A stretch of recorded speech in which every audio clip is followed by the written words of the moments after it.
liberty and justice for all. Please stay standing for a short prayer. Dave?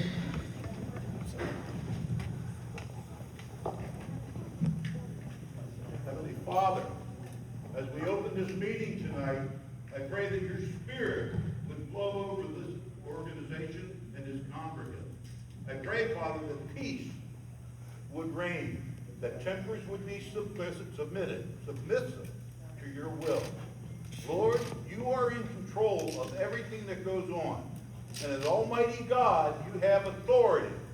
So I ask right now in the name of Jesus that you be with those that are here, be with those that are going to speak. In Jesus' name I pray, amen.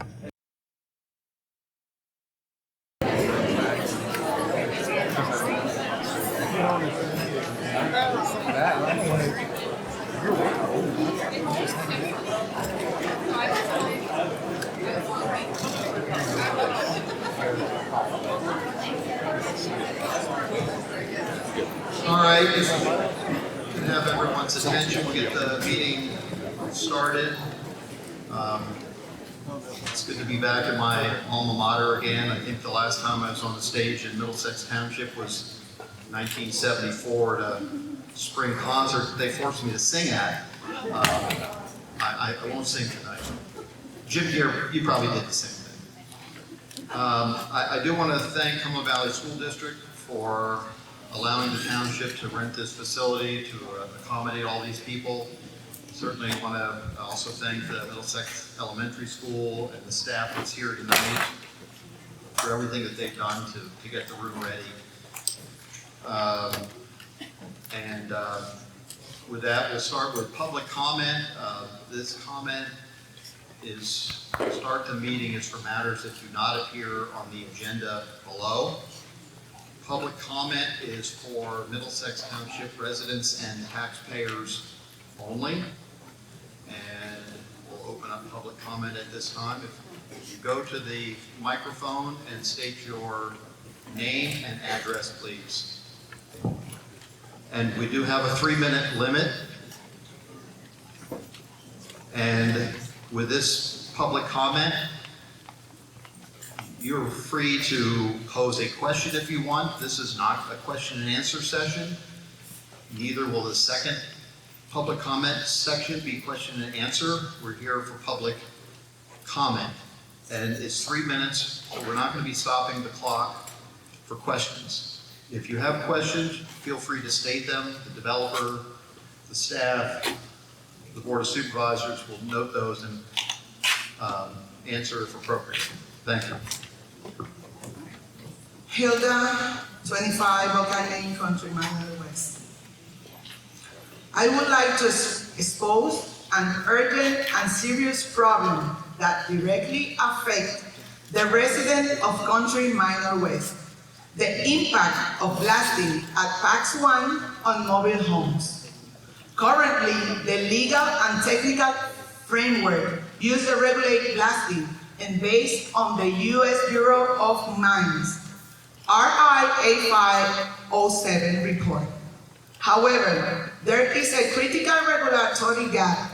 This USBM study was designated exclusively by evaluating traditional 1 or 2-story house, built with masonry or concrete on firm foundation. The report completely omits the structural vulnerability of mobile homes. There is no scientific, basic, or data in this study to show that the current vibration speed limit protect the lightweight structure, chassis, or joint, or a mobile home, as they are mounted on concrete block of temporary support. Low frequency resonance magnifies the mechanical impact of the weight. As a key precedent solicitor, we have the case of Claudio versus DEP. In this litigation, the resident of a mobile home successfully appealed after demonstrating that the blasting of a nearby mine caused structural damage to his home. The fact that seismograph recorded level below the permit legal limits. The court ruling of this case identified two fundamental points that we must consider today. A mobile home has a significantly different structural and vibration amplification response than a standard home. Strictly complying with the limit or RI 8507 does not automatically exempt company from liability if a direct causal link to damage to vulnerable of unconventional structure in demonstrate. Therefore, I ask the municipality to recognize this regulatory gap and act to protect the heritage of the residents of Country Minor West, demanding a specific control that contempt the real characteristic of our house. The Meadow community is under this regulation. They are on the other side of the creek and suffering from the same impact because they are on the boundary. Thank you.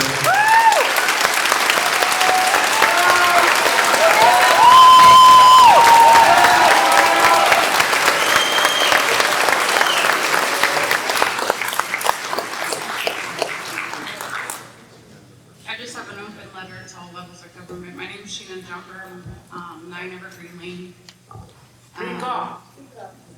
I would like to express my deep concern regarding the potential construction of up to 16 data centers in my neighborhood. While there appears to be a major bipartisan support surrounding this project, I have to ask, what about the voices, concerns, and protections of the residents who will most directly be affected? We do not feel heard, not even slightly, by those in positions of power. Respect has been a constant topic of discussion among all parties involved, yet respect is often overlooked when decisions are being made by those with authority. The growing secrecy and lack of transparency surrounding this process go hand in hand with the lack of respect. From the beginning, the public has received more notice about annual Christmas tree lightings and Easter egg hunts than about life-altering ordinance changes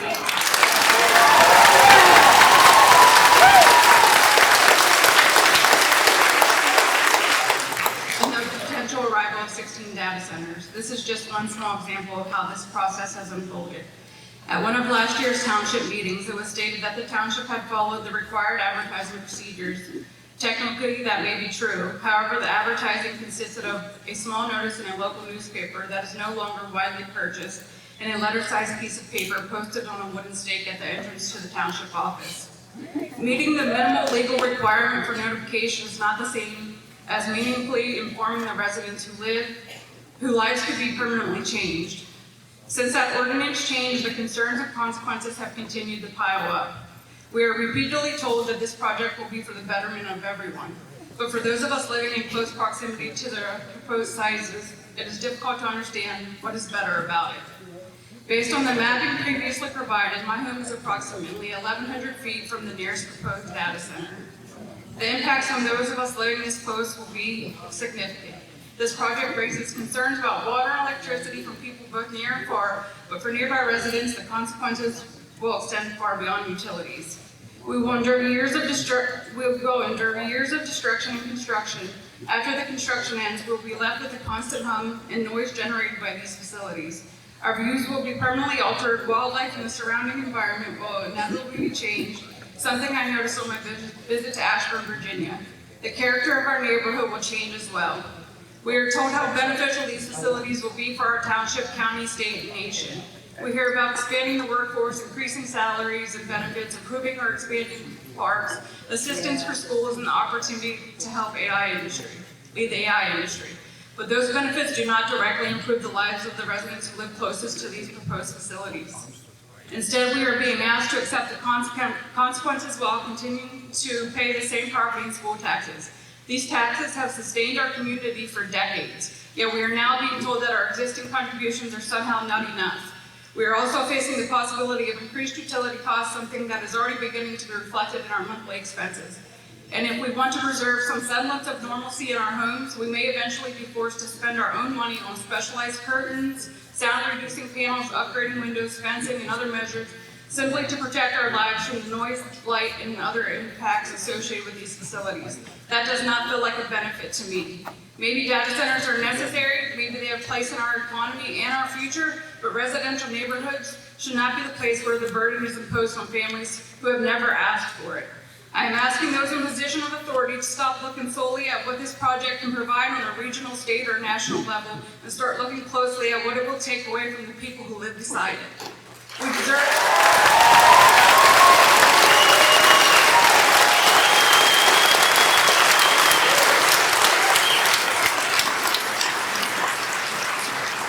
deserve transparency, we deserve meaningful public participation, we deserve reasonable protections. Most importantly, we deserve to be treated with the same respect that we are repeatedly told this process is supposed to represent. Our homes are not simply points on a map, and our voices should not be treated as an obstacle to your progress.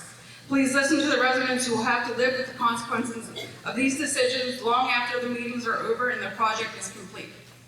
Thank you.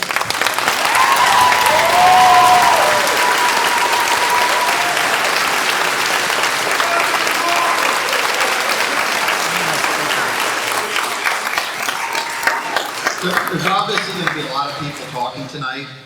I'm going to start enforcing the 3-minute limit. And I know you and I talked beforehand. Your issue was on sound. Well, if you would allow me my 3 minutes. Well, Yes, you're allowed it. This is public comment for items not on the agenda. I'd let the young lady speak. This is for items not on the agenda. If this is a data center item and a public comment, then Why do you think you we're all wait. here? Yeah, why do you think we're here? We're here because of you. You never are here. Let's just go up. You live here. You grew up here. You don't live here. Okay? I know that sound was a item Low frequency addressed? Was low frequency sound addressed? That's something that you can bring up after the presentation. Well, was it part of the agenda? It will be part of the agenda because we'll be talking about the master developers agreement, and sound will be part of that. I'm not, well, you're saying overall sound. I know you were addressing the decibel sound levels, okay? But has the low frequency effect been addressed as far as dealing with frequencies in the 31.5, 63, 125, and 250 megahertz level? No. Those are not in the zoning ordinance for the township. This is an item that is not on the, that, as you said, has been put on the agenda, so you should This allow me is to a hear. noise item related to PAX 1. This is related to PAX 1. This part of the public comment is for items not related to the agenda. You've already wasted 3 minutes. All right, how about if I do this? Two seconds. I've lived in this ballot for 7 years. Can you give me a moment? I'd like to speak to the crowd. No. This is a special meeting because we have to either approve or deny this plan before August 23rd.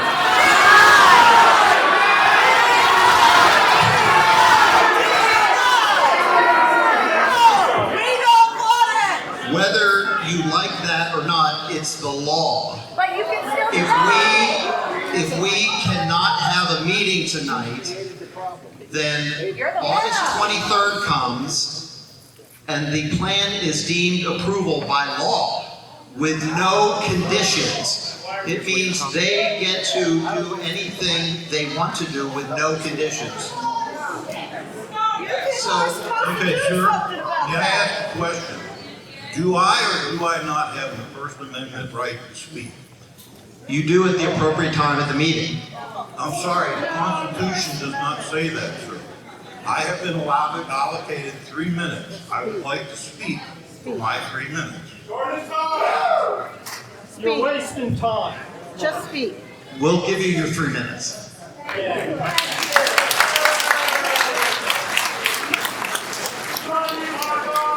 As I've said, I've lived here for 74 years. I have watched this valley grow.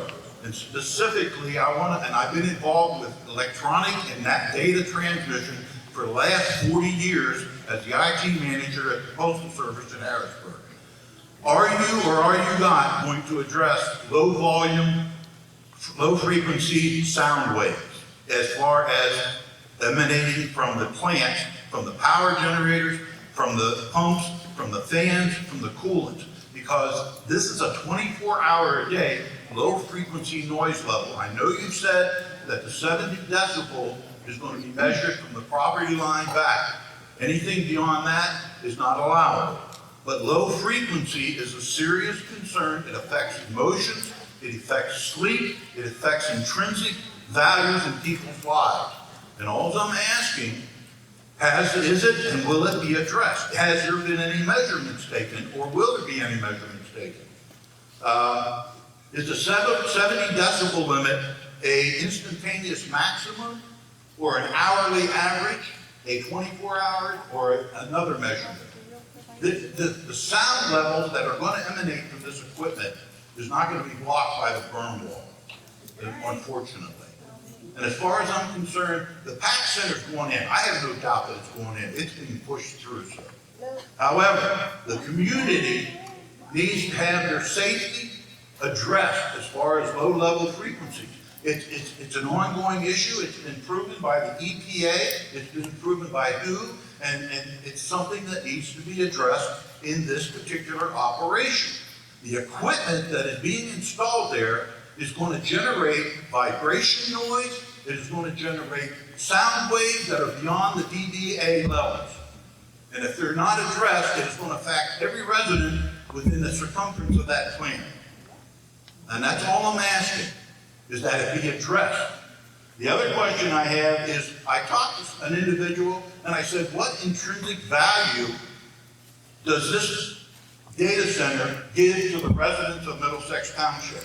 None. And I was told it was monetary consideration, period. Now that's not a good picture. In March, I know my time's running down, in March I drove by there, they were beginning site prep.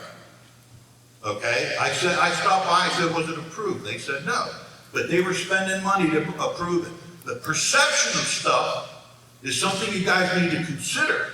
That's all I'm going to say. I'm going to grant you back 13 seconds.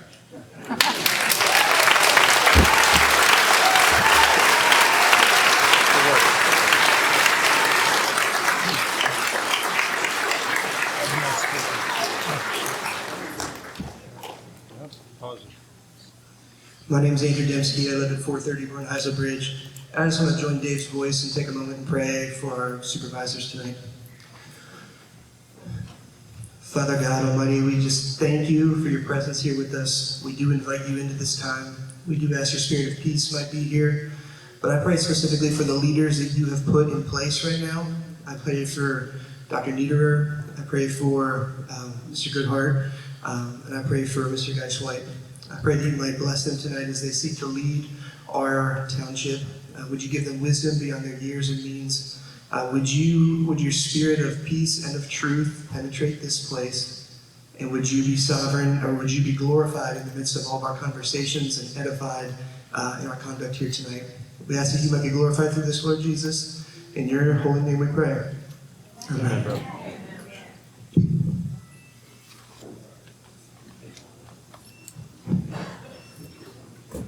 My name's Kyle Gerber. Thank you guys so much for coming out. This is amazing. I just wanted to remind you, if you could wait to hold your applause if you want to give it until the very end when people are speaking, then we can keep things moving a little bit faster.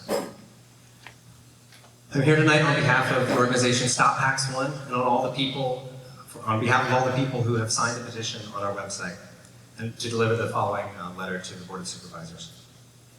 Members of the board, attached is a petition opposing the PAX One Data Center campus, signed by more than 2,000 people between June 5th and August 19th, 2026 through the petition form at stoppax1.com. Over 1,100 list Carlisle and Mechanicsburg zip codes, the communities around the site. 458 have supplied written comment. These are your neighbors, Your constituents are among them. These are the people that you've been elected to serve. They've raised concerns over blasting that they can feel in their homes, wells, the Conneaut Creek, noise, property values, their health, electric bills, and farmland. A selection of their comments follows this letter, reproduced as submitted. The full list of signatures follows that, with names and zip codes. Email addresses were collected at the time of signature, but they've been withheld to protect the signer's privacy. The complete records are available to the township for verification. We ask three things of you with this petition and with this letter. First, enter it into public record. Secondly, please read the provided comments. Thirdly, where decisions about PAX 1 still sit before you to make decisions on, please weigh what this community is telling you. If a decision is no longer yours to make, then at least go on record with where you stand. You were elected to look after this community. More than 2,000 people are asking you to do that. Thank you.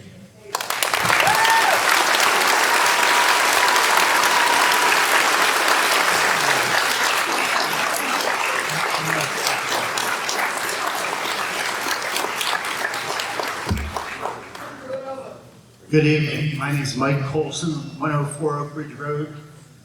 Real quick question. It's a matter of curiosity by many, many people here tonight. Where is Mr. Goodhart, and why hasn't he been involved in the last couple of meetings? Is he on leave? Is he resigned? Is he ill? So you send him get well cards? I mean, I know you have a quorum, but it's bad enough we have three men deciding the fate of the township, but there's only really two doing it right now. Can you answer that? He's not here tonight. It's very noticeable. He hasn't been here the last two meetings either.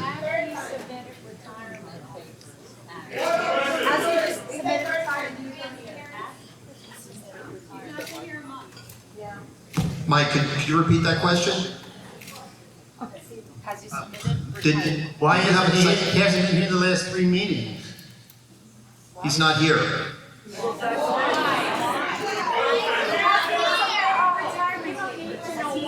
Has he resigned? I mean, isn't this public record that if he's not here, there's a reason? He's not here.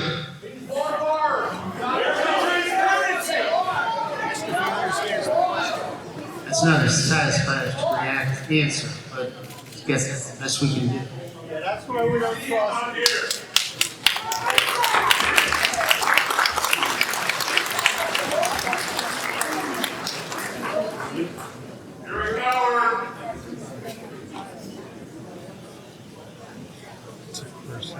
Hello, my name is Robbie Kreibel. I live at 69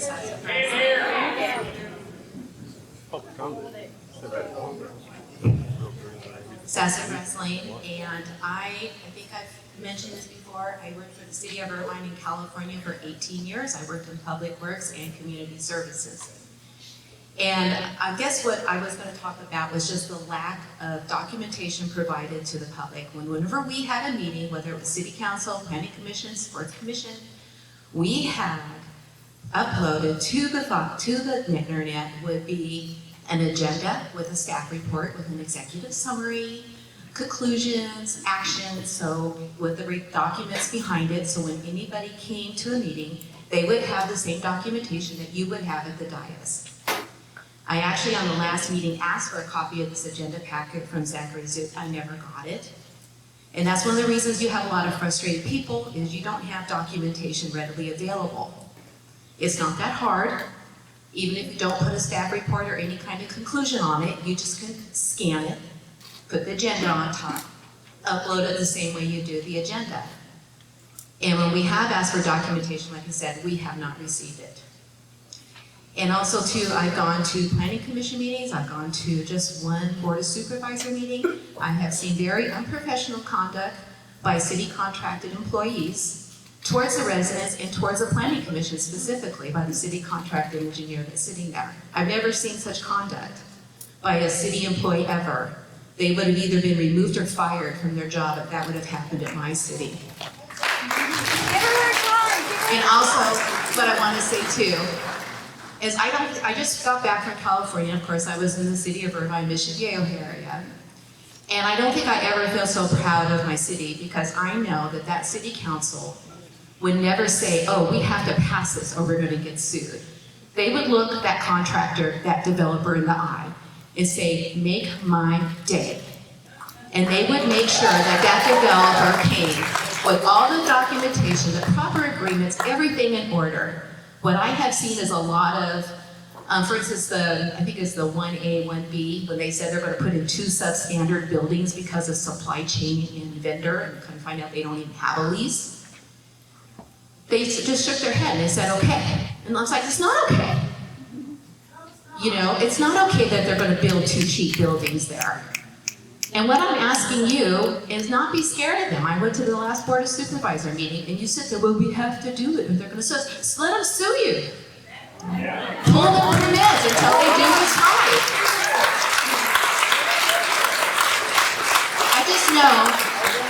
I just know that they would never ever, and I'm just very proud of the city I came from more and more after I came here, just based on what we would provide to the public and what information they would have, and how they protected us there. And I would just ask that you would do the same protection for us, and that you would provide us the same information. This day and age, there's no reason not to have it available to us, readily available. Thank you.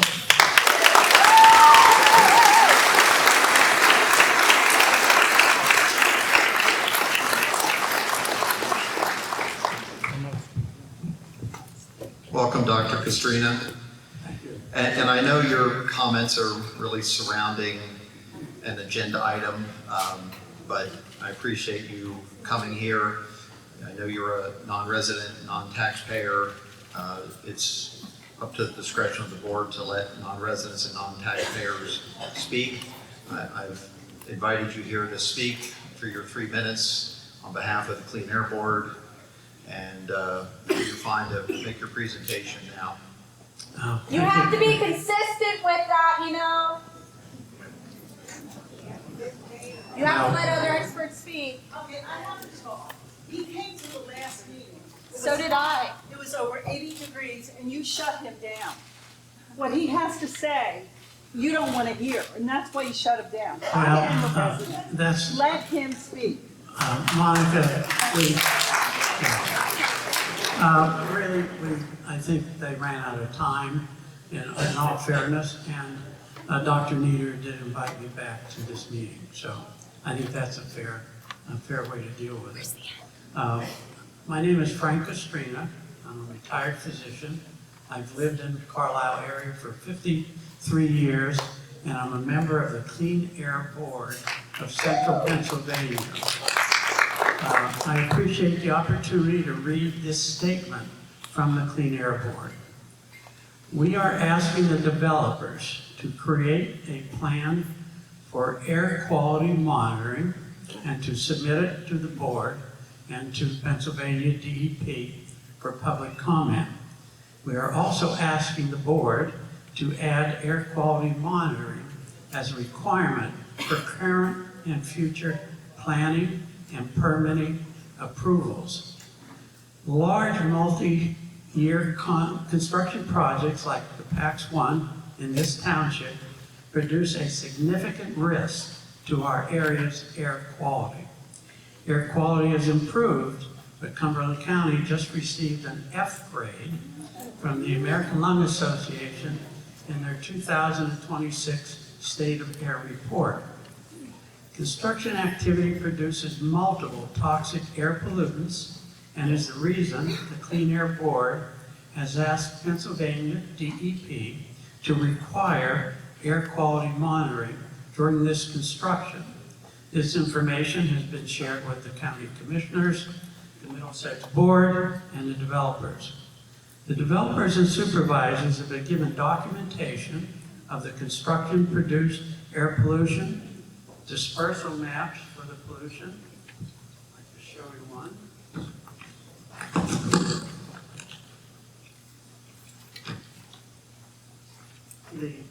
This is a map that was produced by the Environmental Health Program, and it shows the air pollution just doesn't stay in one spot, as we all know.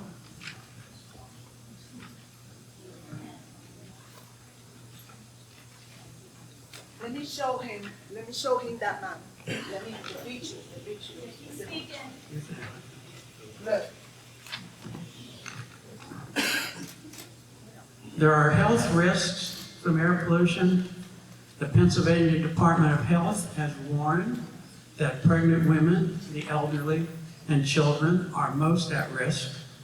This particular school is less than 2 miles, or about 2 miles, in a direct line to the construction site.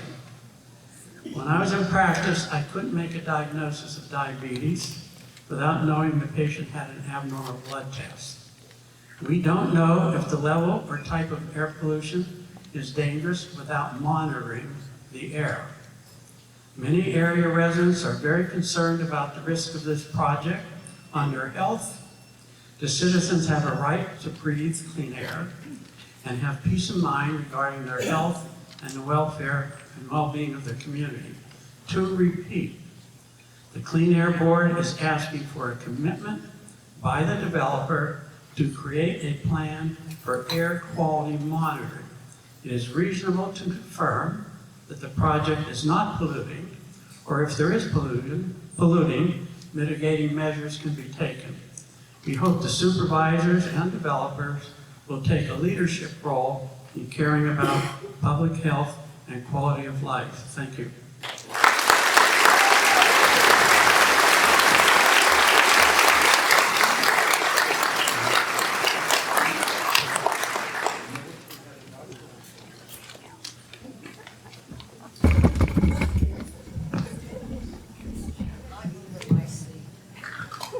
Hi, my name is Kyle DeFilippo. I live at 29 Goldenrod Drive in the Meadows, and I've been in RN for 41 years.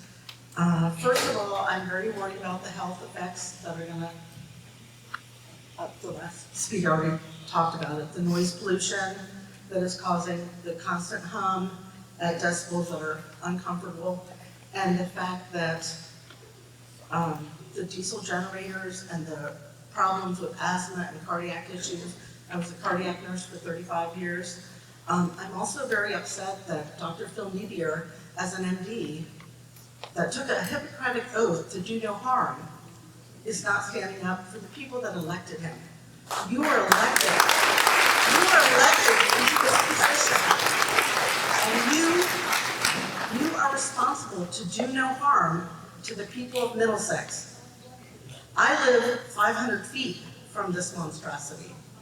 My children will not move home because they don't want to raise their kids around here. I just think as an MD, you need to stand up and protect us as citizens and taxpayers. And all these developers do not live anywhere around here. They don't. They live in California, they live in Northumberland. They're not going to be affected. We're going to be affected. We need to have a say. Thank you. Thank you.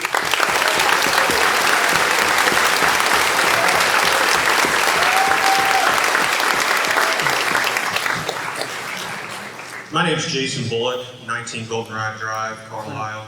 I live about 3,000 feet away from this data center campus thing.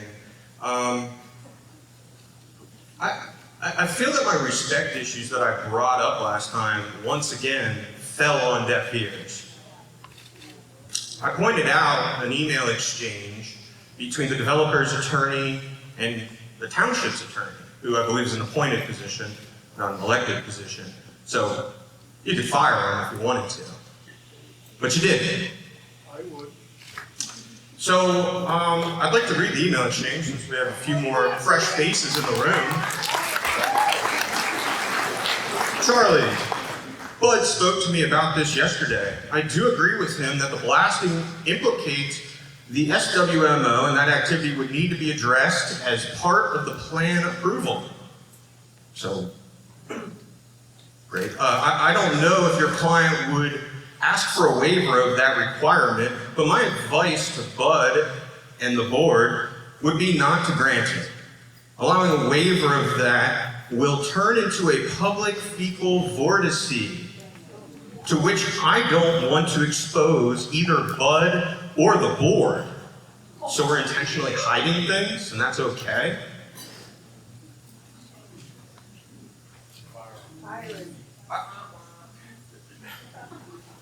Honestly, I don't feel the need to read the rest of this exchange. It is online. No, that's fine. To be honest with you, I was called disrespectful at a previous meeting for saying that my words have fallen on deaf ears.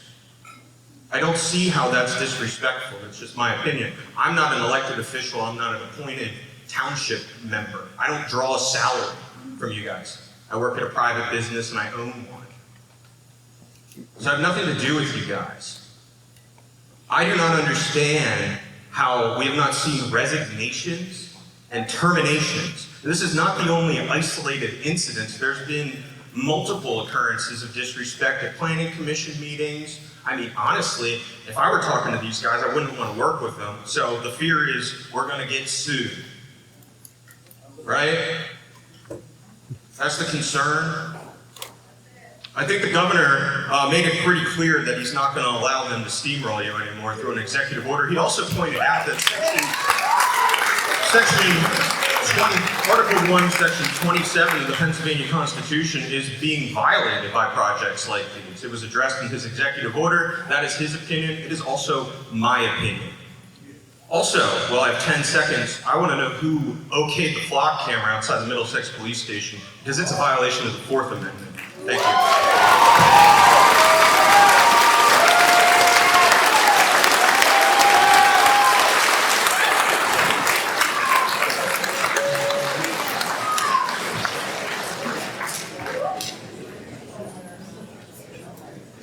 Good evening. Earl Bean, 303 Country Club Road. First off, we have some neighbors that are handicapped. They wrote a letter, and they asked me to read it to the supervisors. We'd like to thank our planning commission and the past and present board of supervisors for allowing this tax one project.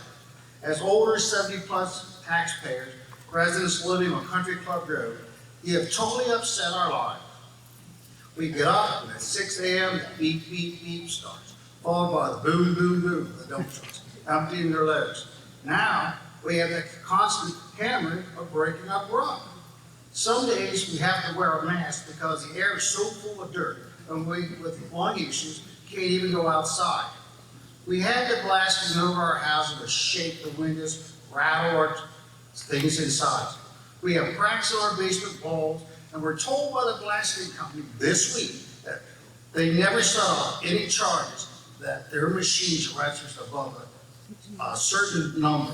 However, they're not there to feel the blast, or they're not there when it happens. Now, we're deprived of the lifestyle we once had. Sitting outside, hearing the birds, seeing wildlife. Now all we have is the noise, the dirt, dust storms, unhealthy air, and just being able to see a big dirt pile. We hope to have lived our rest of our lives here. At our age, we cannot just pack up and move. We are scared to have our children and our grandchildren come visit. What will our air quality be like when we have 530 diesel generations running? We want to live our later life with dignity. When we have to sell to go to assisted living, we wanted to get a fair value for our houses. Now, who wants to live across the street from this facility? As for now, we have dirt in our well water, and we have fear of radon in our houses. And we've brought this up at previous meetings as well as about the air quality, but nothing has been done to protect us. In closing, we'd like to say, money is the root of all evil. The township gets at least $20 million, and our residents affected by everything get nothing.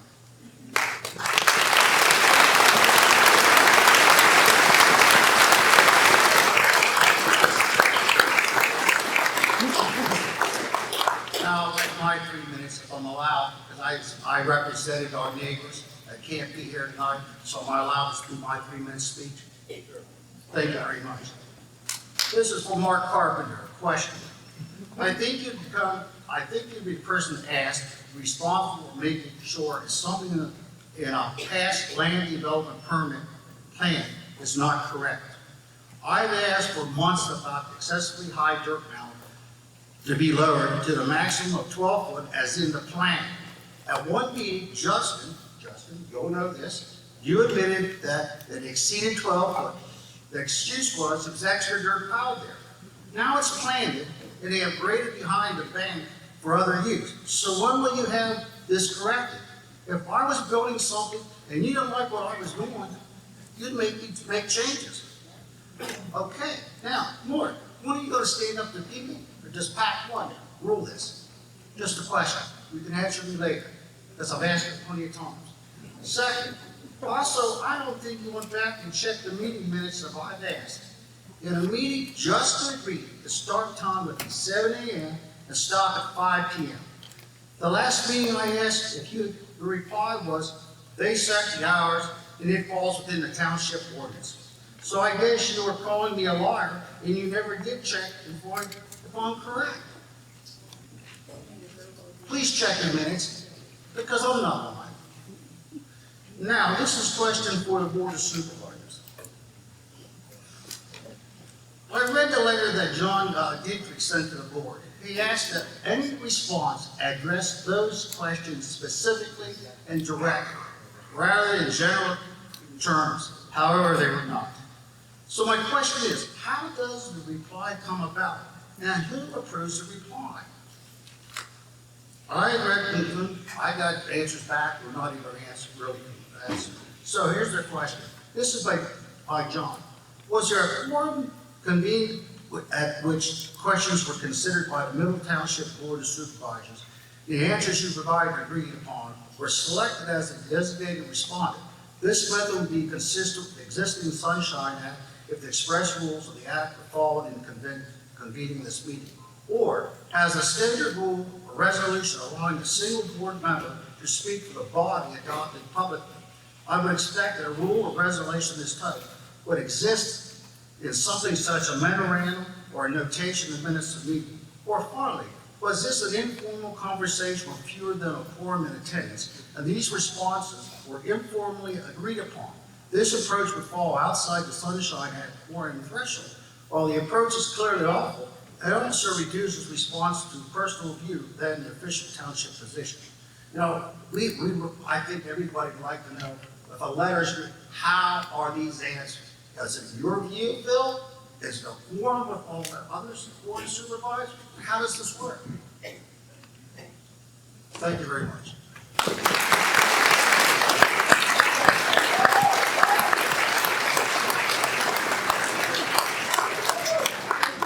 The specific letter that I sent to Mr. Dietrich was in response to his questions, and I answered to the best of my abilities as a member of the Board of Supervisors. I did not discuss it with any other supervisor.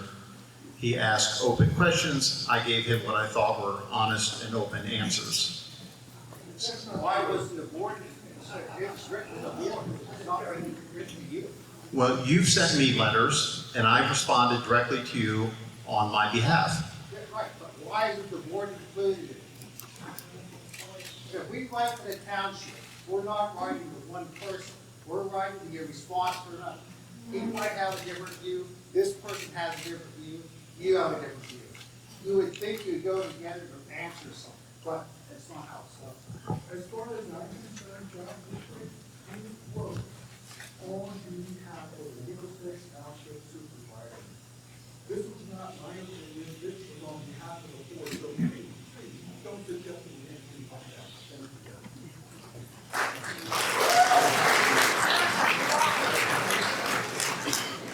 I sent you an email 2 weeks ago and you never responded. My name is Alexia Farrell. I am not a resident of Middlesex. I reside in North Middleton. However, I am employed as a 911 dispatcher at One Public Safety Drive, which is within Middlesex Township. I will not state my address for public record because we are a first responder family and this is all aired on social media. And I encourage everyone to second guess stating your address for public record. This goes on social media. I am also a veteran in law enforcement. I'm taking my 3 minutes. No, you are not entitled to 3 minutes. I am a taxpayer. No, sir, I am a taxpayer. Okay. She pays earned income taxes to Middlesex Township, $52 a year. I am also a public servant of this township, so I will speak and I am taking my 3 minutes. So You invited that other man that spoke about clean air. You invited him. How is he allowed to speak? And you're telling me I work in this township. You pay tax. I pay the local taxes, you may service speak. tax. I will speak. you will speak.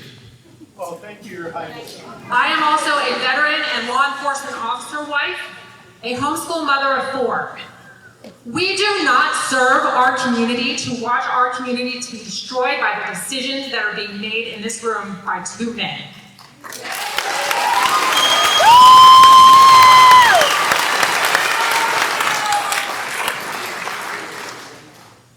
As I stated, I am a 911 dispatcher. I do work at the 911 center located right here in Carlisle on Claremont Road. We have 3 large-scale generators behind the 911 center, and when they are operating, it is extremely loud. It sounds like a freight train. That's 3 of them. You're proposing 18 buildings with, countless generators. I also want to point out from a public safety standpoint that Middlesex Township does not have its own fire department. Moving on, the effects of the decisions that you make here tonight know no municipal bounds. I live within a 5-mile radius of this location. The legacy of the decisions that you make impacts future generations, and I believe that it's important that you hear from them. Therefore, I yield the remainder of my time to my daughter, who is 12 years old. Her name is Sarai Farrell.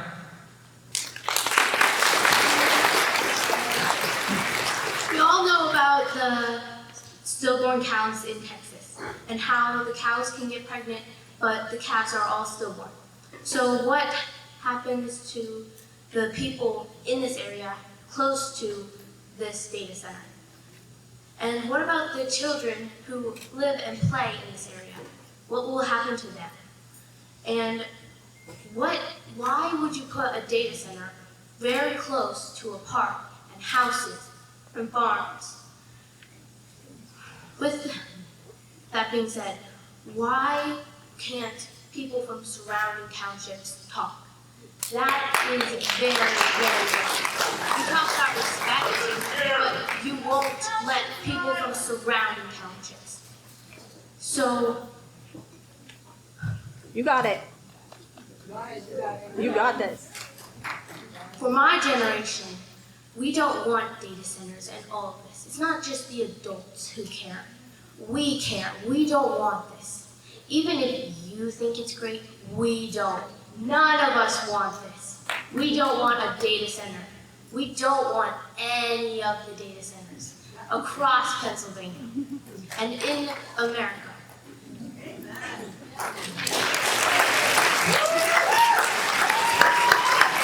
I have one more thing to say. I hate data centers, and who's with me?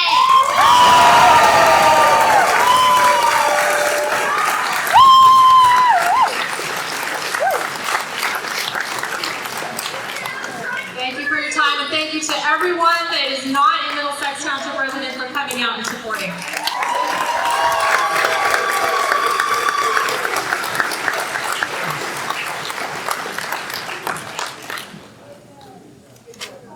Hi, Andy Harder, and I'm in the Meadows. I'm not going to give my address. I've been a resident at this address for over 33 years, and I've never experienced such a disgrace as this proposed data center. I agree with all the concerns, issues already documented by Middlesex residents and others, so I won't rehash them all again. Plus, I'm only allowed 3 minutes. I feel that you, the Board of Supervisors, the Planning Commission, and many politicians have failed Middlesex residents by allowing a beautiful farmland to be changed to industrial zone. Too near large residential developments, the Coneguina Creek, the Appalachian Trail, and this elementary school. This goes against any reasonable common sense.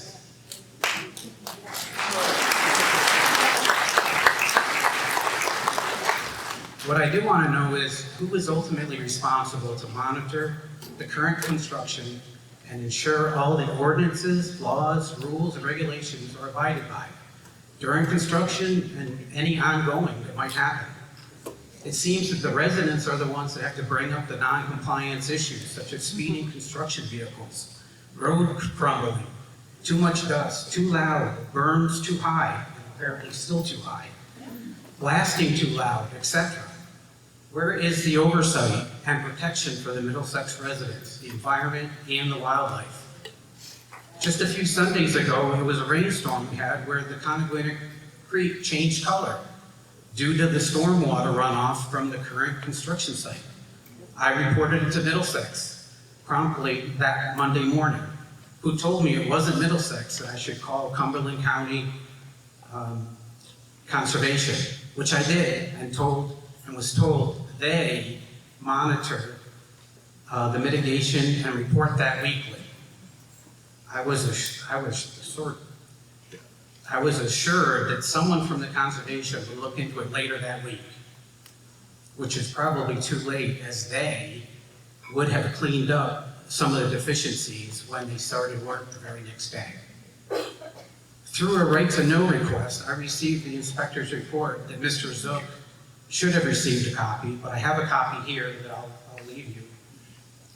Without the 67 pictures that were taken, and some of those tell a pretty bleak story, even though this was taken many days after the rainstorm. I also documented that runoff polluting into the creek with DEP, but have not received a response yet. So again, who will be responsible for monitoring and accountable for any new potential issues coming up, like diesel fuel spills, poor air quality, loud noise levels, water usage, etc.? Now that you and our residents know all the hazards from existing data centers, can you do something to help Middlesex residents against this colossal mistake that you created instead of turning a blind eye by helping them build it? Please consider all these ramifications and do not approve this project. Thank you.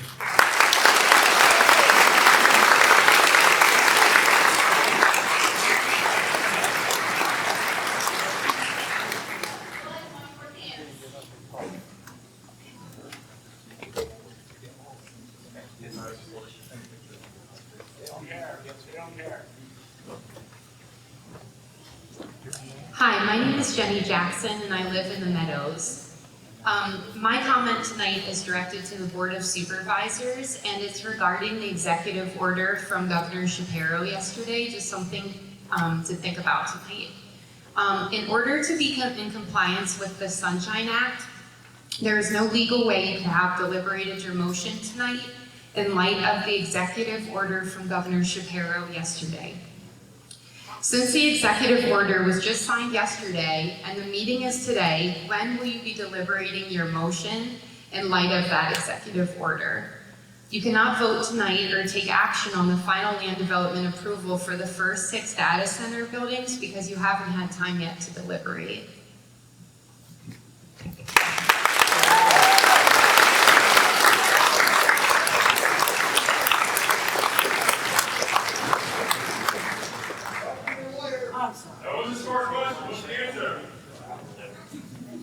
My name's Walter Sprout, and I live over in the country Manor West.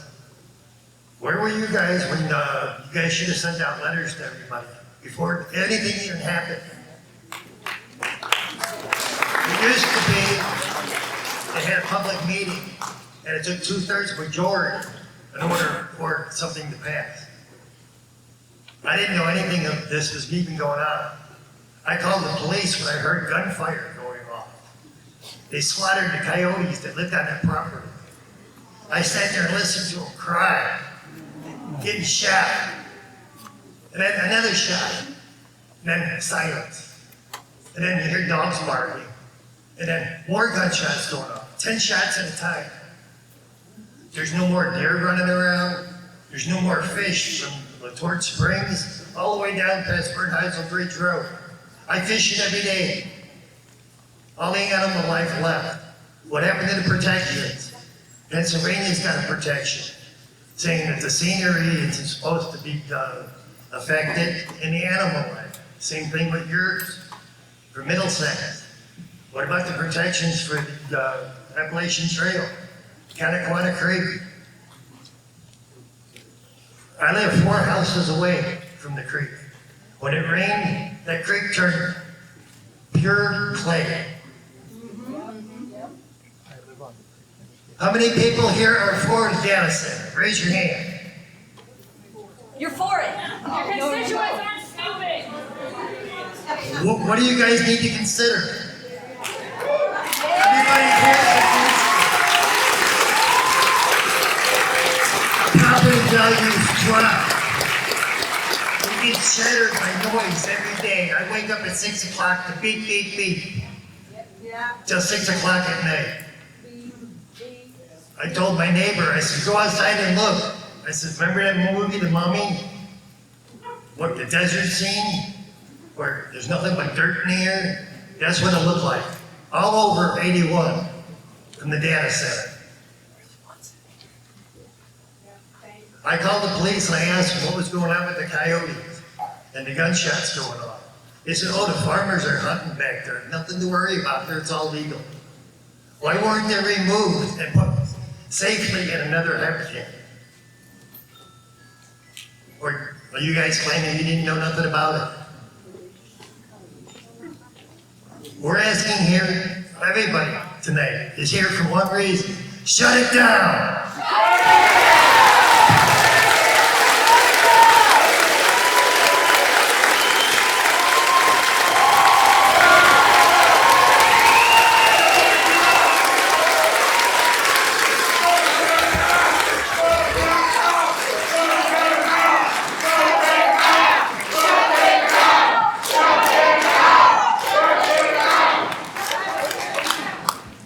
Thank you. My name is Jessica St. Clair. I have a master's in biology. I'm a former inspector with the Pennsylvania Department of Environmental Protection. I'm a former scientist in the Commonwealth Public Health Laboratory. I teach as a professor of biology, and I also have collected and tested the Conegoinit before the rain event so that I know that it is now after the rain event and it has been polluted. Once I start with the deadlines, because that has come up a few times tonight, the 3 items carry a board action deadline tonight. There are 2 things you could do. You could vote no.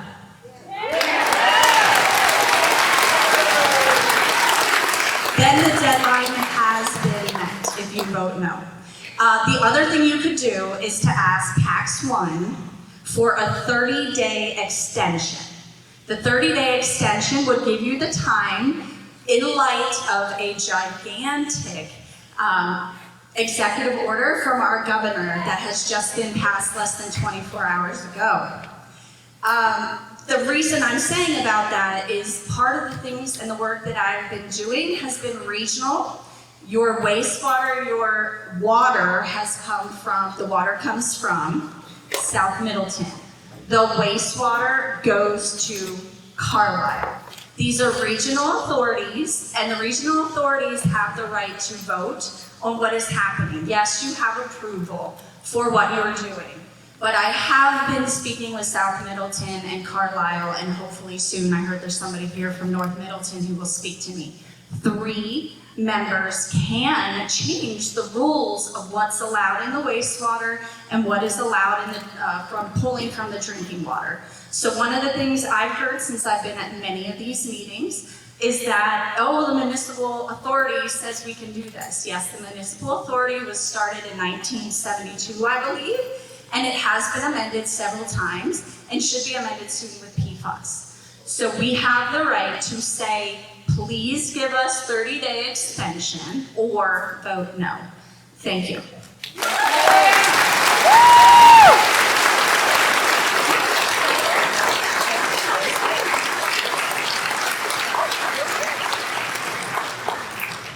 Stan Chevrolet, I live on T-Berry Drive in the Meadows. The board members boast an impressive curriculum IT, but your CV is meaningless if your intellectual conceit makes you incorrigible. You prove this by dismissing our concerns and comments in the past.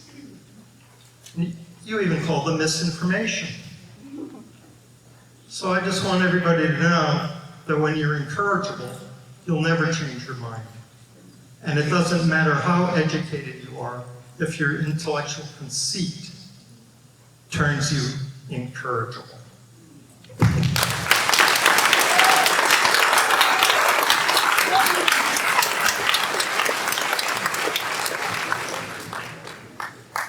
I would just like to point out the Common Creek does not just run through Middlesex. It runs all the way down to the Susquehanna River and into the Susquehanna River and then down to the Chesapeake Bay.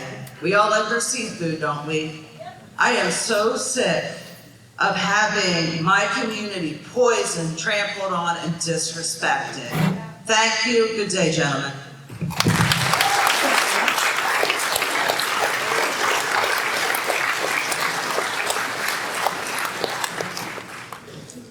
Good evening. My name is Alexia Gerber, wife of Kyle Gerber. You've heard our address many times. My husband and I live on Woodwood Farm, known to many of you as the Christmas tree farm that served the community for 25 years. We have the privilege of raising the 5th generation to reside on the farm, our 2 precious little ones and one on the way. My husband and I have been restoring the original 1800s farmhouse for years and have dreams as an extended family of what the next chapter of our farm holds. Our roots here go deep, and our hope is to see the 6th, 7th, and subsequent generations enjoy life on the farm, carefree and encompassed by the beauty of our land and the surrounding area that God has blessed us with. With generational ties to this land, we do not have the option to simply move to another location due to the disruptions caused by Tax 1.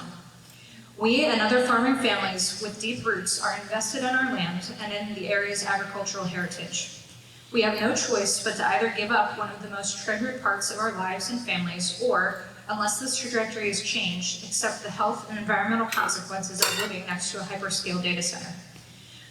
Our children love playing the Come to Gwinnett, spending hours outside each day in the fresh air and enjoying the sounds of wildlife and tractors at work. The thought of replacing these natural resources with polluted water, polluted air, and low-frequency noise disturbance is unthinkable, yet it is the path we are on. These concerns threaten our and our children's very health and quality of life and have not nearly been adequately addressed by the developer, even after months of meetings and presentations. This is likely because they cannot be adequately controlled or mitigated in a project this size, so there is simply no adequate answer unless the project is stopped or severely curbed.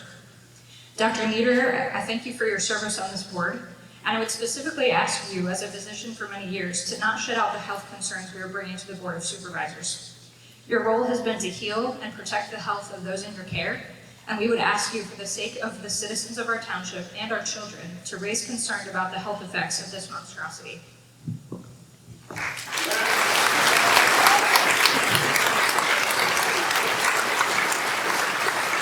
As has been cited and will continue to be, clean air and water and more are our rights as Pennsylvania citizens. The Pennsylvania Constitution, Article 1, Section 27 reads, "The people have a right to clean air, pure water, and to the preservation of the natural, scenic, historic, and aesthetic values of the environment.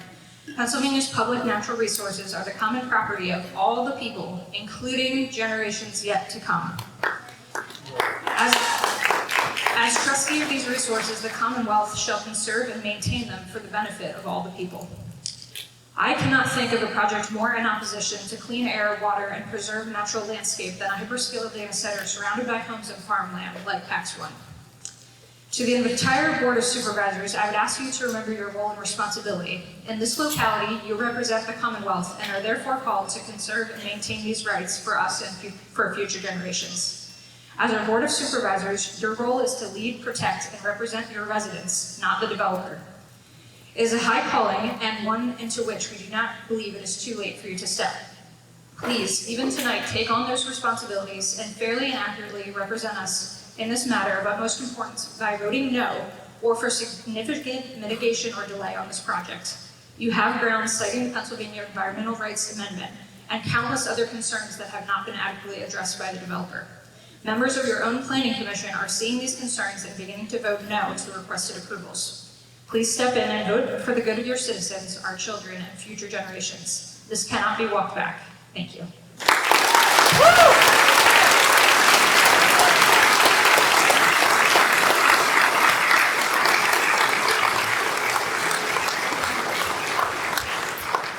Jody Shivel, 18 River Drive. For those who don't know me, I usually speak every time, but tonight I'm concerned about the response that we got with Mr. Goodhart. So I'll wait till Dr. Nieder is listening to this, because I'm not sure who's going to answer it. This will be about Mr. Goodhart. I also had that same question. I think I'll wait here, Jen. No, wait. Right Mrs. Shivel, It's as a physician, I would never discuss personal issues of a patient with Oh, anybody. And I cannot discuss personal matters of a fellow supervisor with the public. I'm not going to ask a personal question. I'm going to ask 2 questions. You can do a yes or no, or we can do a right to know afterwards, just to clear the air on what my thoughts are. That's all. I don't know if he's sick or not. I hope he's not. But my point is, we only have 2 people showing up on the board for probably historical votes in this county right now, in our township. And 2 of you have been together from the start, and I think are very strong in your opinions and what your plan is. So having that 3rd person, whether it be him or anybody, gives the option for maybe a little bit of conversation if someone doesn't see it the same way as you both do. So my question is, one, has Mr. Goodhart resigned from his position on the board of supervisors? And that's a yes or no. No. Okay. Has Mr. Goodhart submitted retirement or an intention date to retire? Not that I'm aware of. Okay, that's my question. That's it. Thank you. Who's the replacement? As many as he wants to, or is it 4 and 5?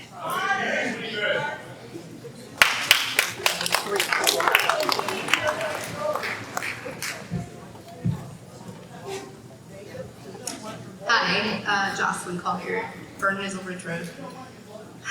Whether data centers are viewed as proposed sources of high revenue with low impact on school districts, or as for-profit industrial companies extracting townships' natural resources, putting heavy burdens on the communities that host them, we all should agree that it's concerning and alarming when data center developers and their lawyers think that they are above following the rules that are in place to protect communities.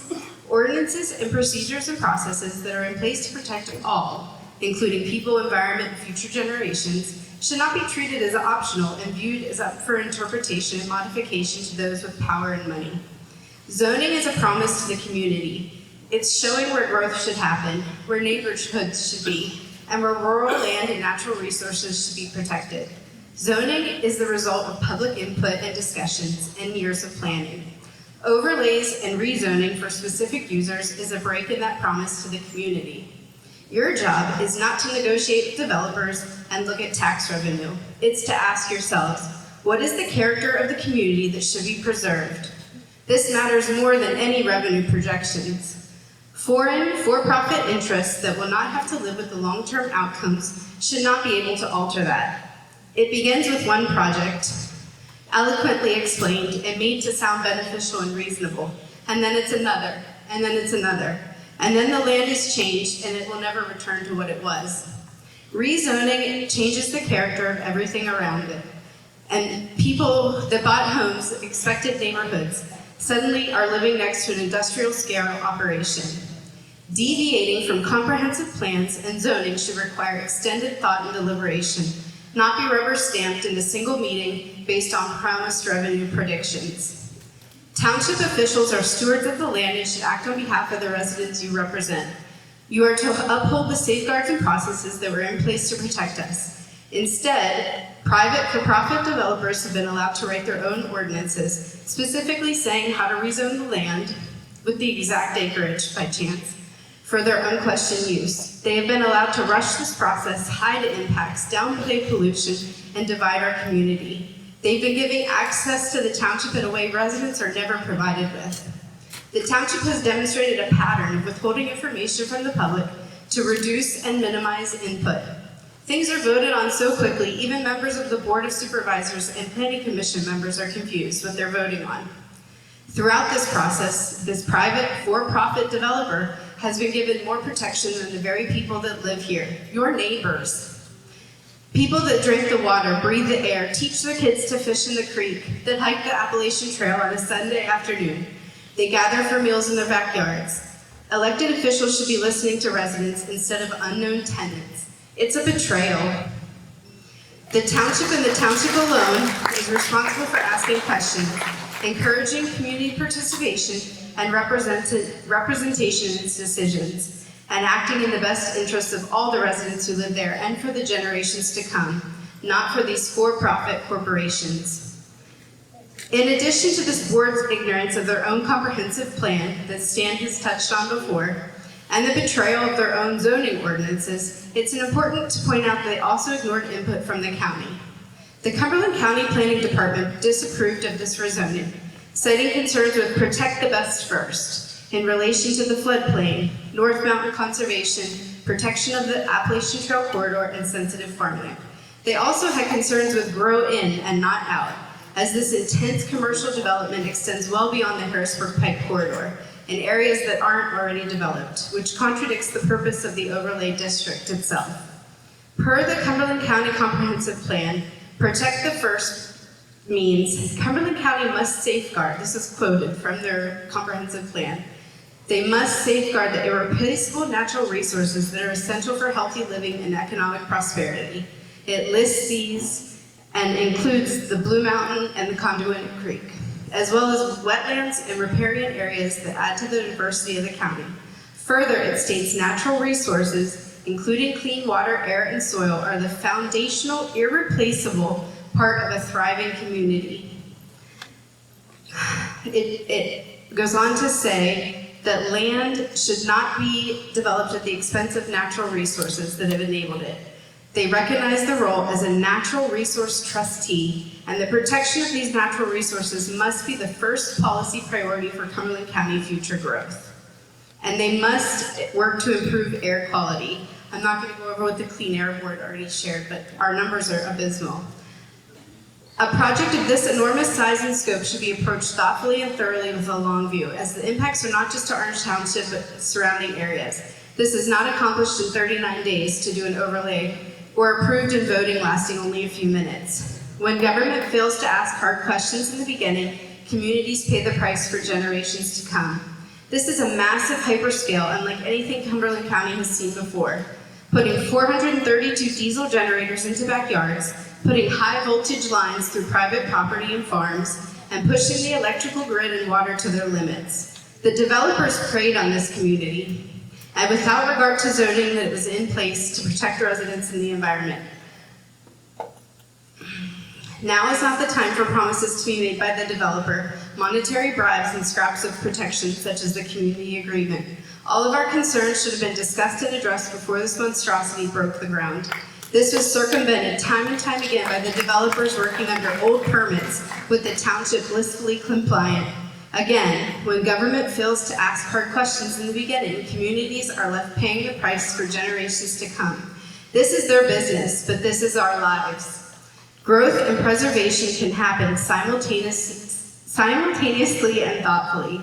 I have been filled with a sense of pride as I've watched this community get involved. Neighbors who have previously been strangers have become friends. They've put in countless hours working together to research and inform themselves. They've spent so much time coming to meetings, asking questions, Questions not driven by fear, but by love and pride in their community and a sense of personal responsibility based on moral conviction and ethical views. That's a beautiful thing, and this community should be proud of that. That should carry more weight. I'm almost done. That should carry more weight in the township size than any promise of revenue. The township has a moral responsibility to make Middlesex a better place. The long-term ramifications and cumulative impacts of a data center of this size and scope are unknown, and to put that in our community at breakneck speed while minimizing public input without following the promise of our zoning is a mistake. What story have they told you to get you to ignore this? Why will this board not accept responsibility in that? You have to acknowledge your own agency in creating, and now the opportunity to fix this problem.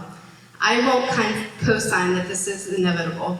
I'm asking you not to as well. Do not allow them to justify this. It's never too late to do the right thing.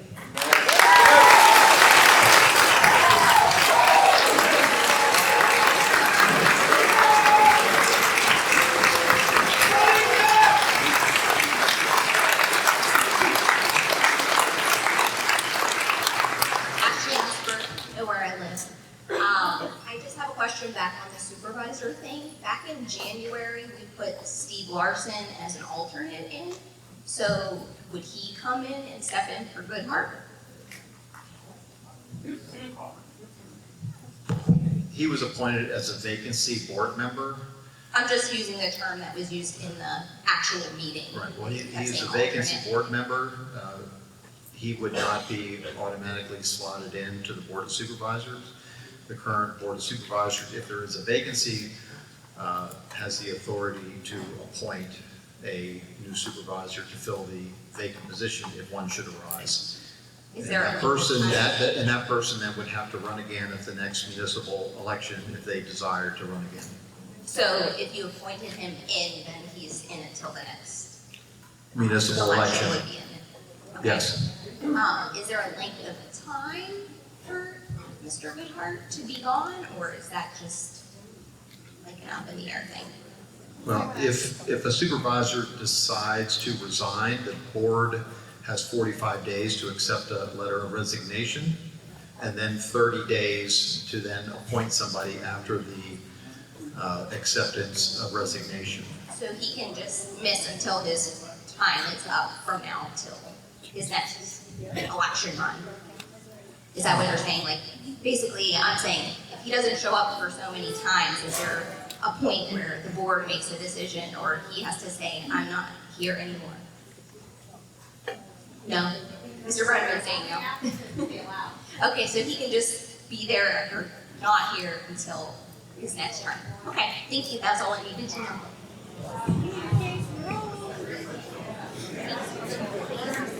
It's not that we're clapping, we're not clapping at them. I am the Reverend Ricky McCarl. I'm the vicar at Good Shepherd Anglican Church, 3500 Spring Road. I'm new to your community, but I have to say, I love what I see here. So, thank you for being here. I have one question, and I don't expect you to answer it. I simply want to know, how does it feel to know that your political career is over?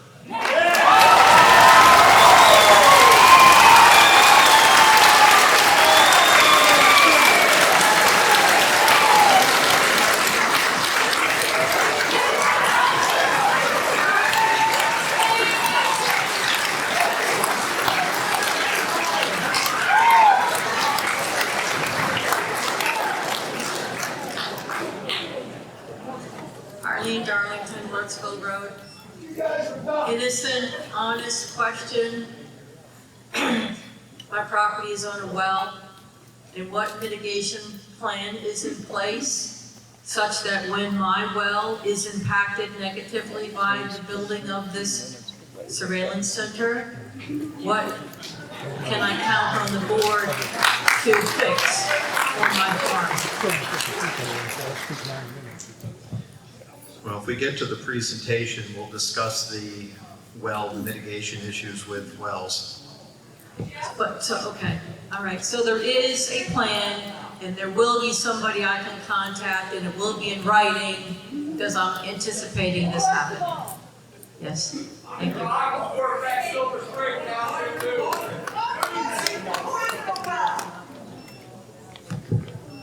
Okay, I think it's time to get to the presentation from the developer.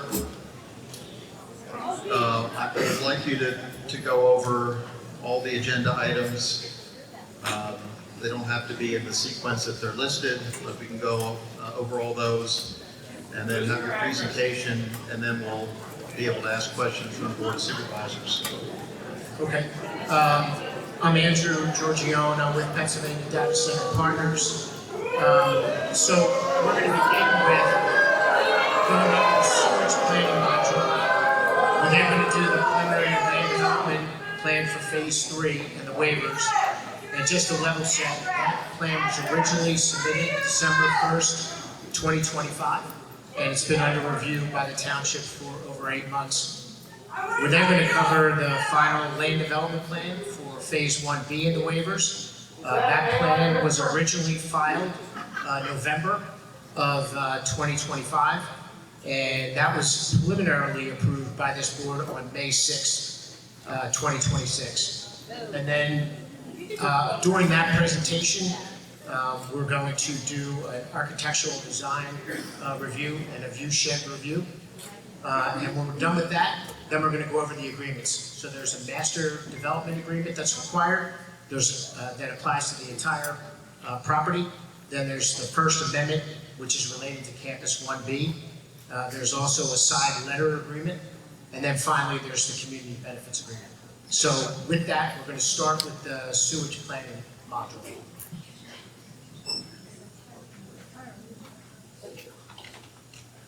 Good evening. My name is Justin Ross. The first the sewage planning module. Essentially, that is an amendment to an existing... I can't help you fight them if I can't hear them. It's an amendment to an existing sewage planning permit approval for the property. The amendment includes the additional water required for cooling. It's the 273,000 gallons per day. That module has been approved by Middlesex Township Municipal Authority. It's been approved by Carlisle Regional Borough, and it's on the agenda tonight for the township's review. At that point, it will go to DEP, and then DEP would review as well. The second item on the agenda tonight is related to preliminary land development for Campus 3 or Phase 3. Before we get into that, I know we have been, I guess for a little background, we've attended 30 meetings to date on this project, 30 public meetings. So much of the information has been presented. Through that, we have put that information on this website for any interest in those topics. Yeah, this information. It also includes construction-related updates, which are ongoing.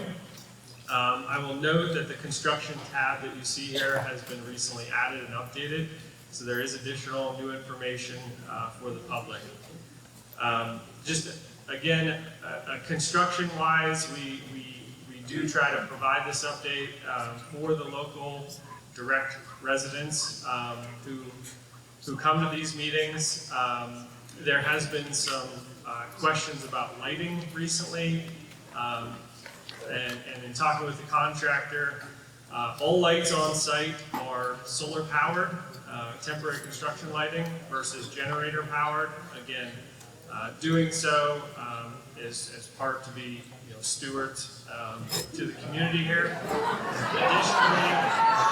Additionally, there's been 78% of the workforce to date has been from within 50 miles. So there are approximately 300 trade workers that have been on site to date. As we continue, again, the plan before us tonight is preliminary land development for Phase 3. This is a cover sheet. Many of you have seen this slide before, just orienting the different phases of the project site. Again, Phase 3 is in pink.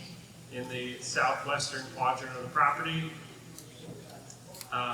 This is the landscape and site plan for that layout. It is materially almost identical to the preliminary plan that was submitted and approved as part of the project to date.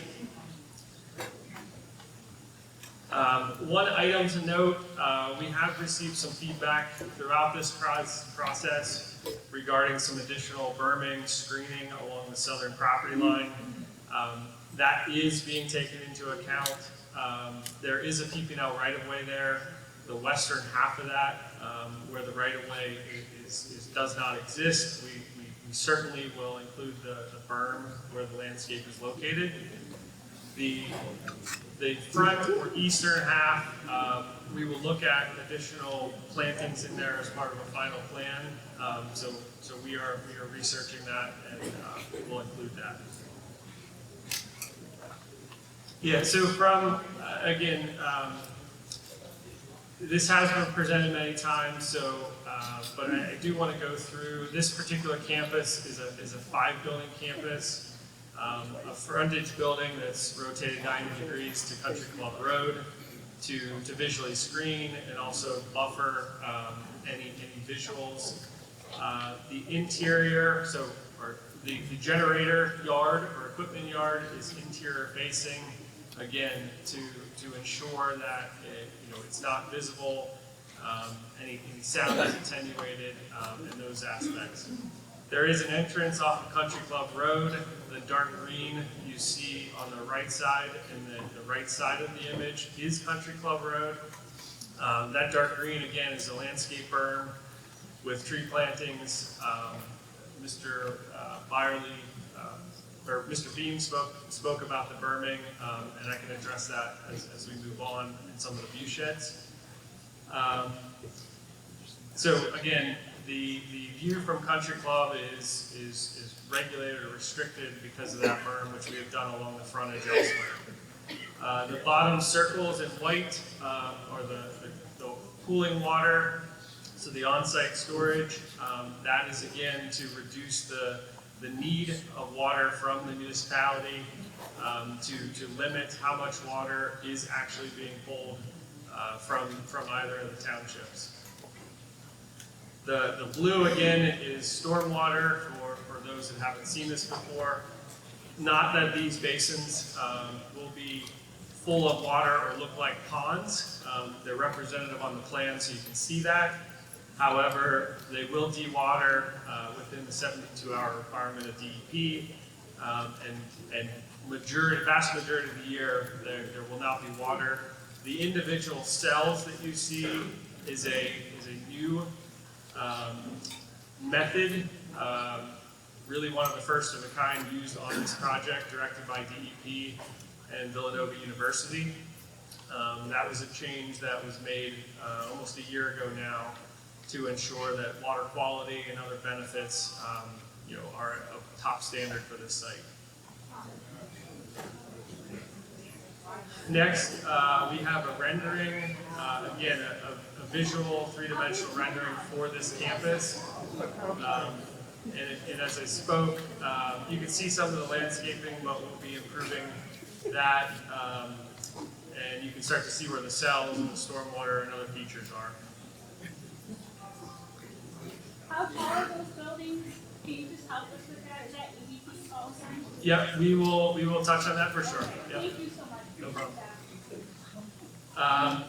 So as we go through these plans, inherently in any form of development, land development, the ordinance is written. It is not, well, it is a one-size kind of fits all for all development. However, there are items, whether there are requested modifications, requested waivers, items that we work with the review engineering team to determine how they apply, if they apply, why they may be beneficial not to apply. So this section, we can go through each waiver if you prefer, or we can defer that to the end. Sure. All right, so. Justin, These are the waivers that were also presented to the planning commission. Yes, they have not changed. They're also the same waivers. They're the same waivers as the preliminary approval as well. However, some of the preliminary waivers we have addressed since, so those have been removed. Okay, if you just go through those, please. Sure. So the first waiver, so preliminary phase 3, the first waiver is 501, South 501.A.2, plan size and scale.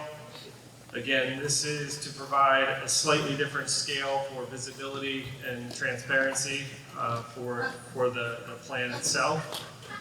Section 501A.6, location map scale requirements. Same thing, the location map on the cover sheet has been provided, but just at a different scale. Section 501C19, 303J12, and 303K12.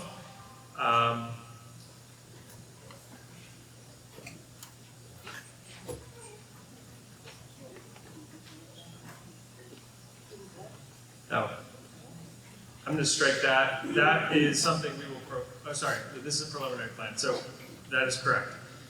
501C19, 303J12, and 303K12 is a deferral of meets and bounds to the final plan.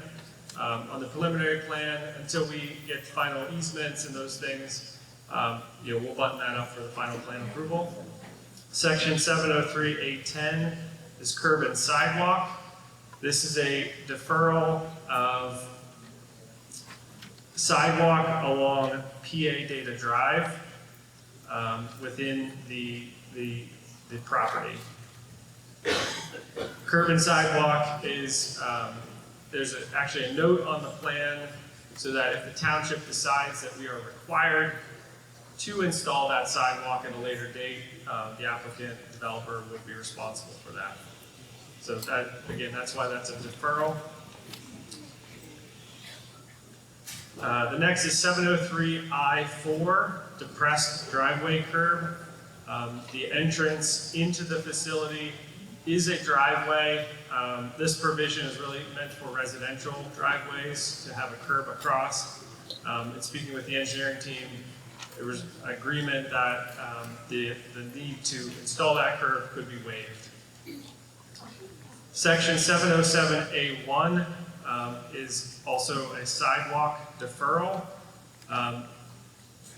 So interior campus, within the interior of each campus, sidewalks are technically required. We're asking for that deferral. Again, just It's a waiver, not a deferral. Waiver. yeah, that's correct. A waiver for the sidewalks within the campus. These are secure facilities, and the need for pedestrians within each campus is not there. Next is section 718D3A, 718D4A, D4B, D4C, and D4D. Again, this is a plan scale requirement for several exhibits.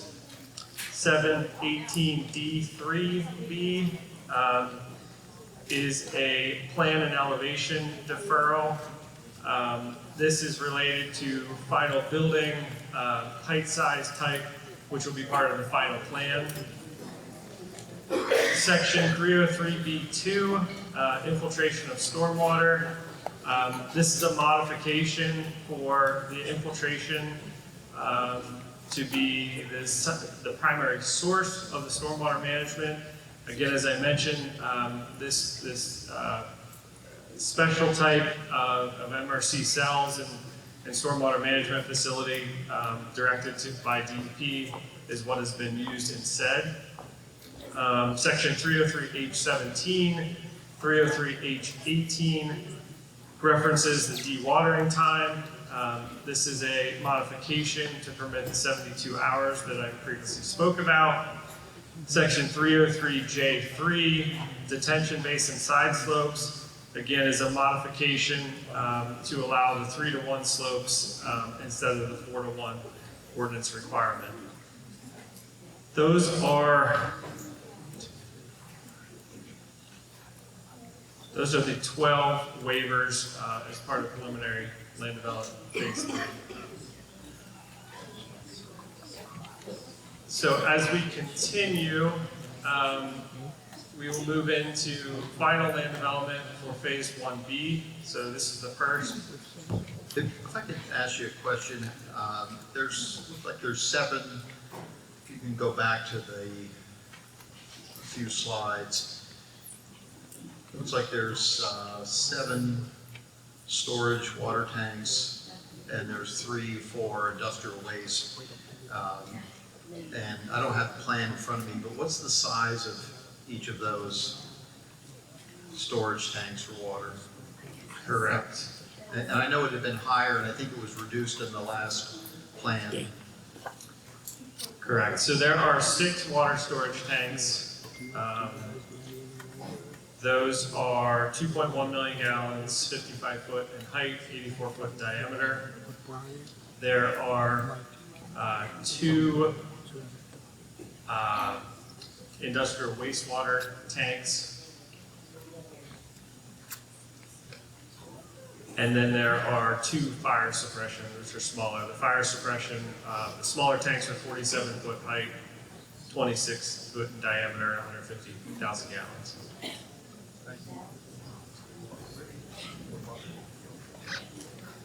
Does the board have any other questions before moving on?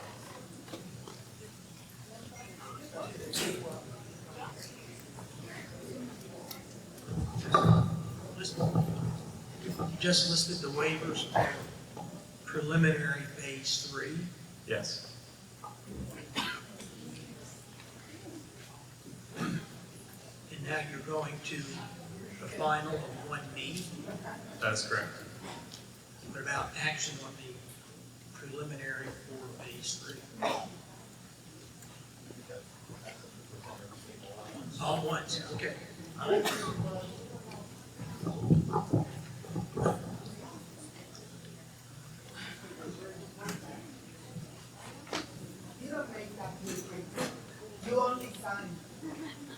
All right, so this is now final phase 1B.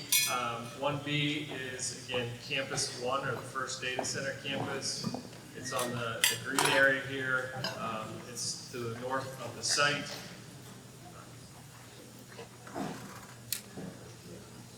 Shown here again is a 3-dimensional model. This plan again remains the same as what was presented and approved in the preliminary plan.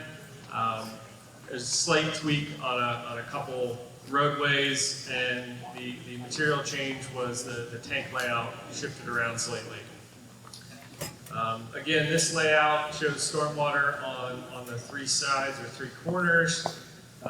Access on PA Data Drive, which is the internal loop road to the south of the screen there.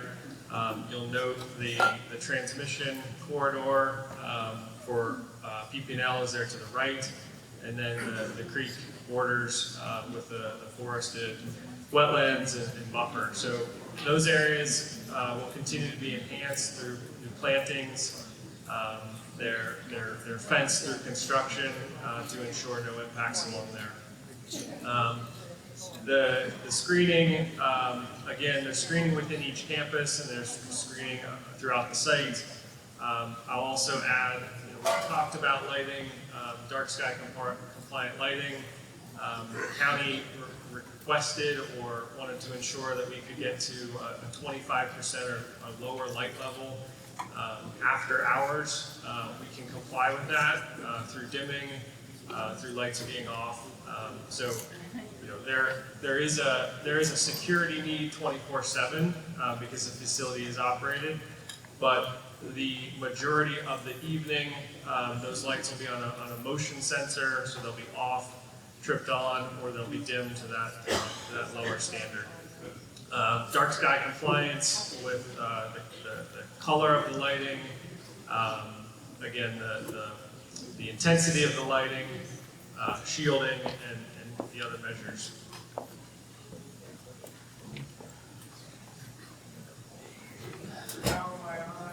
So again, I don't know if this was presented prior. maybe the planning commission might have had a chance to look at this. This is a full rendering of the entire campus. Country Club Road is on the south. The PP&L substation, the switch yard there on the right, surrounded by PA Data Drive, and then the three campuses, 1, 2, and 3 from north to south.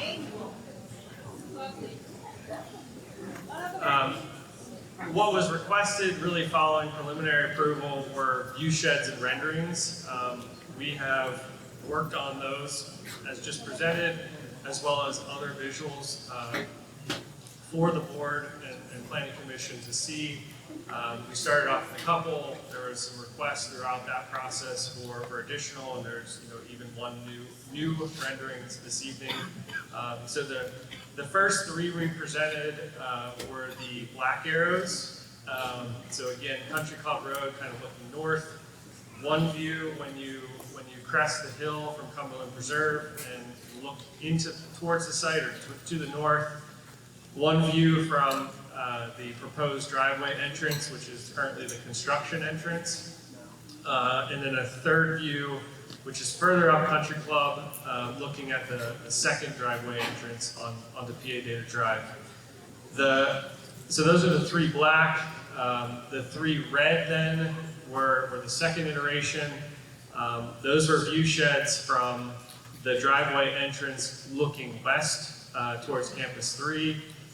The second driveway entrance also looking west towards Campus 3, and then one at the intersection of Bernheiser Bridge and Country Club Road, which is also where the AT crosses that intersection.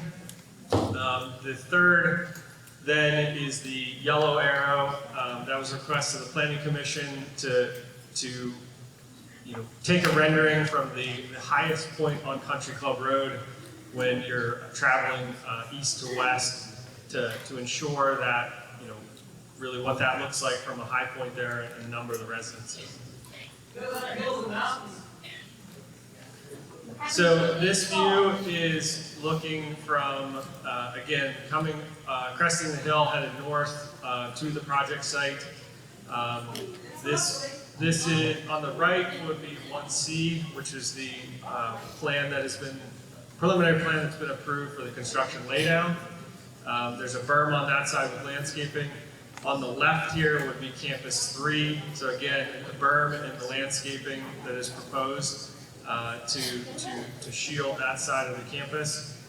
Out in front of us in the foreground, again, is really looking out over the PP&L substation switch yard that sits back in the center of the site. This image is from the campus entrance. So currently the construction entrance at completion of the project. The street trees and street lighting as we enter the campus, and then the screening that will shield Campus 2. Again, this is internal. The berm, the landscape berm would be kind of right and left here, which we'll see next. This image is entrance 2, further up Country Club. So again, you can see the current status of the property at this entrance, and then below as the substation transmission lines are built out, as well as the buildings with landscaping in the background. Another image of internal to the campus within PA Data Drive. Again, this is a secure facility, so each campus will have security and access. However, this roadway is public. It's a private road, be open to the public for access for PP&L, the municipality, EMS, and maintenance. Again, the first image on Country Club Road looking west is traveling from Bernheisel east to west. This is at the northern entrance. I'm sorry, this is actually the newest exhibit that the Planning Commission recommended or requested. This is from the top of the hill at the highest point. A little bit further to the east, it is slightly higher, but this is probably the most revealing image, just because if you're further towards Bernheisel, the berm really blocks more of the view. So from an impact perspective, we wanted to show this because this is probably the worst view that you would have on that roadway. So as we move on, this is the second entrance with the current berm that has been graded and in place. And then the image on the right is the proposed view. To Mr. Beam's comment regarding the berm height, we have reviewed that with the construction team, with the municipality. We believe there are some other neighbors that appreciate the berm being at that height, so we do intend to correct that as part of the project. It's just at the current time, it made the most sense to leave it. So it'll be as built, and it'll be corrected prior to completion of the project, likely prior to well before. This is the final image, again, at the current, or just beyond the current construction entrance. In the first image you see on the right, looking towards Campus 3. Under the trees here is the current stone house that exists on the turn. There are no plans to remove or change the location of the stone house. That were made, the trees will remain to continue to block that campus. So the next image here is Bernheisel Bridge, actually on the AT. So in the foreground is the trail itself. The AT at this location is nearly 3/4 of a mile away from the majority of the campus. The images here, again, we'll talk about this when we get into buildings. We have talked extensively about color palette, visual impacts, and other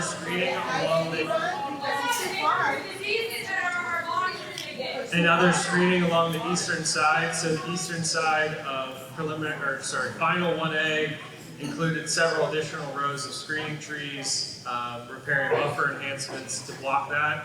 Again, Campus 1B, which is we're speaking of tonight, is the farthest right part of that image.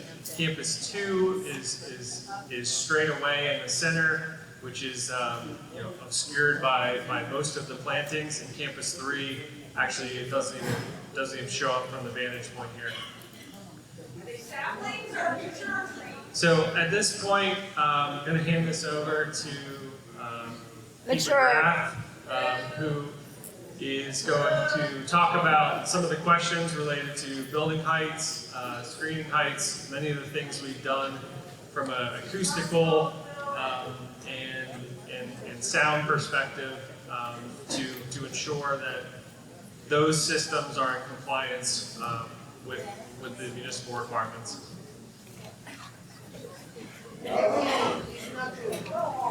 Good evening, Pete McGrath from the Powerhouse Data Center Team. I'm going to walk through a little bit of facts and figures about the individual buildings on the campus, and then walk through some of the architectural features and details.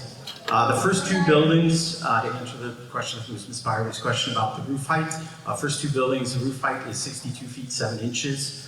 There is a parapet wall around the roof that has a height of 72 feet. There are two walls, screening walls around the generator yard. The high screen wall is 69 feet high, and the lower screen wall, shown in the rendering, kind of having a stone facade, is 27 feet tall. The building is 2 stories, and the approximate footprint of the building is 123,000 square feet. The remaining buildings on campus are slightly different. Roof height for those buildings is 64 feet 10 inches. There is also a parapet wall around the roof, 70 feet 10 inches tall. The high screen wall around the generator yard is 70 feet 10 inches, and the lower screen wall around the generators themselves is 27 feet 10 inches. Also a two-story building and approximate footprint of 194,000 square feet. I'm going to walk through some of the architectural features of the building and go into a little bit of detail to explain the overall design. The proposed building's design is generally comprised of architectural precast concrete wall panels, curtain wall glazing, metal panel accents, and stone veneer water table. The building exteriors are designed to meet the data center overlay zoning requirements, which include overall massing breakup, accent materials usage, and glazing. As noted, there are two different building types on the campus. The buildings have been designed as companions to each other to ensure the overall campus has a similar feel. The main precast wall panel colors are tan with light gray being utilized as an accent in response to the request to utilize earth tones in the design. Where precast bump outs from the main building facade will receive a textured or corrugated profile to provide visual interest and contribute to overall facade massing breakup. Accent materials such as architectural metal panels are used to provide framing eyebrows and belt lines on the building facades. The metal panels help define the massing and frame the expanse of the glazing in the windows. The glazing meets the minimum total area requirements per facade of 30%, as well as the maximum single placement area threshold of 7.5%. Glazing is generally black spandrel glass, which means it cannot be seen through, but the vast majority of the windows on the exterior do not have a wall opening behind. They are an architectural feature. Stone veneer. The stone veneer is utilized in many locations to provide a more rustic character to the buildings. The stone veneer water table has been incorporated on the end of the building at massing bump outs along the long main facade. Lower screen walls near and around the mechanical yard also have the stone veneer. The screen walls, taller screen walls around the mechanical generator yard are a pre-finished metal panel louver system, which allows for air movement while visually obscuring the system components within the yard. The louver vanes are directed upwards to the sky, so in order to accomplish a visual screening from the ground. The loading docks for each building will also be screened from the street by wall panels that are similar to the proposed building. The buildings also have dumpster enclosures that will also be screened on 3 sides with wall panels similar to the proposed building. They will have gates that are opaque to fully screen the dumpster containers themselves from view. The roofing color is a light tan, which has a high albedo number. Albedo is a measurement of solar reflectance, or how much sunlight the surface reflects. This reduces the heat island effect by reducing the roof temperatures. So as we continue the next item, I'll go through the waivers for final 1B. Again, very similar to the waivers we just spoke of. The first one is 501A.2 plan scale. Again, presented a plan scale slightly different than the ordinance for clarity. Section 501A6 map scale, slightly different than the ordinance for clarity. Section 703A10 curb and sidewalk along PA Data Drive. That's a deferral for a future requirement to install curb and sidewalk along the internal street if required by the township. Section 703I4, depressed driveway curb. Again, depressed curb, or removing the need for depressed curb at the driveway entrance. Section 707A1 is a sidewalk deferral. A waiver and deferral requirements for installation of sidewalks and pedestrian paths along both sides of the new interior street within the campus. Section 718D3A, D4A, D4B, D4C, D4D is a Justin, yes. Hold up a moment. If you go back to 707A1, it says waiver and deferral of requirements for installation of sidewalks and pedestrian paths along both sides of new interior streets with required note on plan. What is that? Yeah, that should actually be a waiver request. There's no. It's not a deferral. Correct. Thank you. Section, so the 718D3, D4A through D4D, that is a plan scale. as part of the EIA. Dr. Neary, if I can ask a brief stormwater management for section 3. Are we following the order of the agenda? I think the public is really having a difficult time understanding where we are. It appears that we're on the second to last item. Out of good faith. I am simply asking so that folks can follow along. You were trying to follow. Hang on, please. The speed with which things are being reviewed and the order in which they're going are making it difficult to follow. If we can please just have a clear statement of where we are on the agenda, because folks are having a difficult time following along, please. And why did you let them pick the? It seems fairly clear that we're talking about the final land development plan for PAX 1 Phase 1B.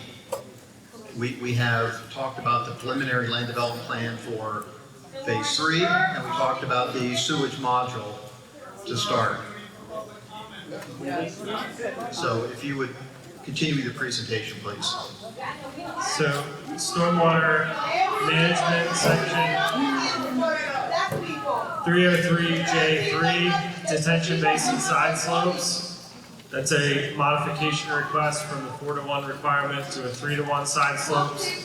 Section 303H17, section 303H18 is a dewatering requirement.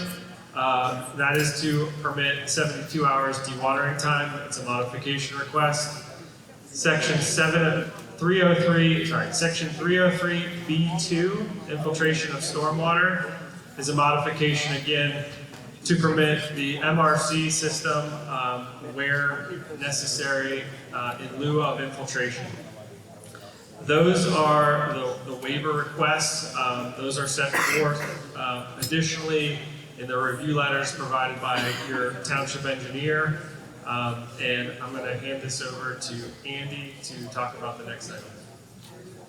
Do supervisors have questions on 1B? Yeah, if I just want to pass the mic over to our engineers who obviously spend a lot of time on this to see if you have specific questions in regards to Phase 3 preliminary or 1B final.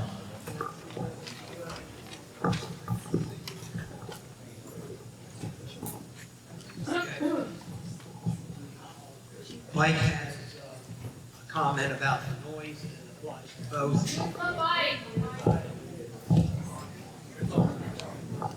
And it applies to both phase, both 3 and 1B. Mike, do you want to go into that? So as we've discussed at prior planning commission meetings and board of supervisors meetings, there are noise standards in the township zoning ordinance. We've reviewed them. We worked with a specialty sound consultant to review them. The applicant's team has made revisions as a result of those comments, did address a number of them. We have a few outstanding, of which one is, I would say, significant. In the noise study, the equipment model, the equipment that makes noise, generators, air handlers, all of these kinds of things, we wanted to see the manufacturer's specifications for those exact make and model of equipment so that we could verify that it was modeled, correctly. The development team indicated that that was specific to the end user and that they couldn't disclose that information without disclosing the end user.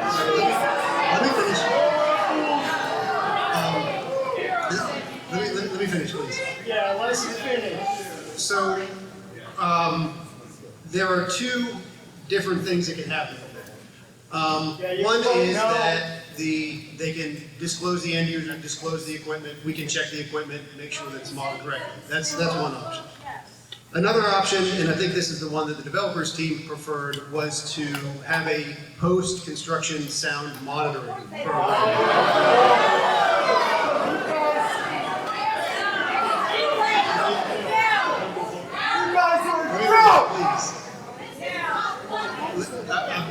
I don't think that it's funny. We're just asking you, please let me finish, because I think when I'm done, you're going to be happy to hear what I have to say. Let's hear. Listen to him so you know what the decisions are based on. If we do the post-construction sound monitoring option, real measured data will always be better than modeled hypothetical data. So that it is a better basis to analyze noise. But as it stands today, that agreement is not executed. So neither of those two options are complete as of August the 19th. And so that noise-related comment remains unresolved.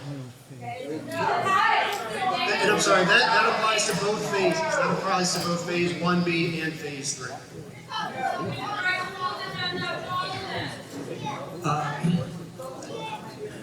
Phil, Chairman, I have a comment about phase 1B. You have a letter in your packet from HRG dated August 14th, 2026, listing all of the remaining items that need to be addressed in phase 1B. The majority of them, if not all but one, are house cleaning, cleanup items, similar to those that we have conditionally approved in the past. Labeling, mislabeling, cleanup, identification of storm sewers, but nothing of real design consequence. However, under zoning, in their letter, and I'm going to read their first comment, this pertains to something that was agreed to at meetings by the developer and the township. They've agreed to this particular item. This deals with the zoning pertaining to minimum lot width. The comment is minimum lot width of 200 feet is required per section 2403. Because it does not have roadway frontage, lot 1B does not meet this requirement. As discussed, an alternative arrangement, is to establish financial security for the construction of PA Data Drive before any approvals of phase 1B land development plan are requested.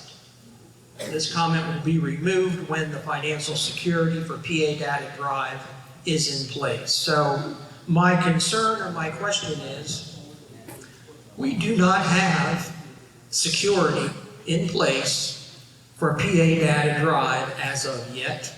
We do not have an executed master developer or developers agreement in place yet, yes, which contains the estimate for PA Data Drive. So my question to the board is this an item that you want to consider tonight as incomplete? I certainly believe it is incomplete the way I read it.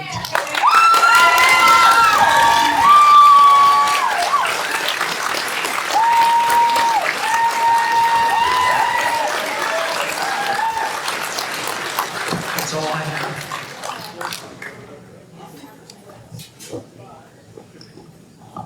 Well, if we could have your response to those questions and concerns, please. Well, I think the agreements that, and the items that they reference are going to be addressed in the developer's agreement, in the side letter agreement, and we have those on the agenda this evening. So what we can do is, we can present those, you can vote to accept those, and then they'll be in place as you accept them. I think, so related to Bud's comment, so we understand that, we are requesting a conditional final approval. The plans aren't being signed, they're not being released. And there are conditions, just like any approval, that are required to be met before the plans can be signed and released and recorded. So certainly those items, and we've spoken about the subdivision being recorded first, posting the security.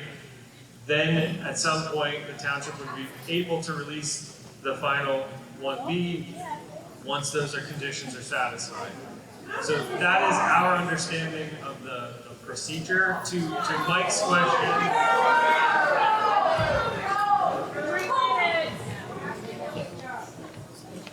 I believe the agreement was, and it says right here, before any approval.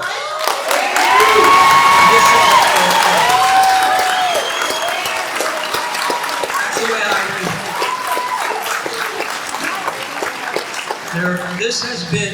This comment has been carried on through on quite a few comments over the past couple of months.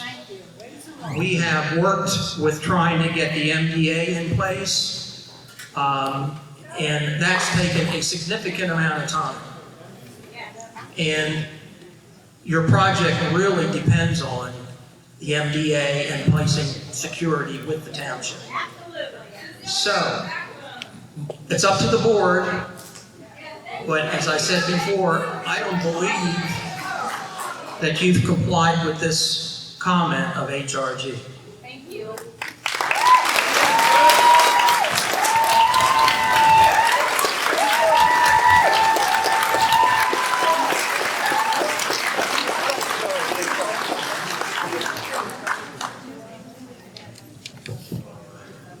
So I think at this point, I would like you to finish with your presentation of the other items on the agenda.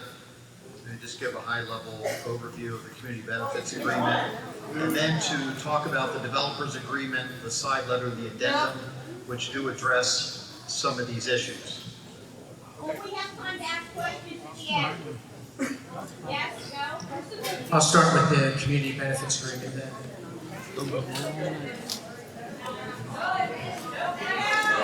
So the community benefits agreement involves a payment from the developers to the township of $14 million. That money will be targeted towards land preservation, public safety, which will include police, fire, emergency services, and traffic, parks and recreation, and taxpayer relief. The payments will be made in 6 increments of $2,333,334, and those 6 increments will occur as follows. Commencement of construction, Campus 1. Commencement of construction on Campus 2. Commencement of construction on Campus 3.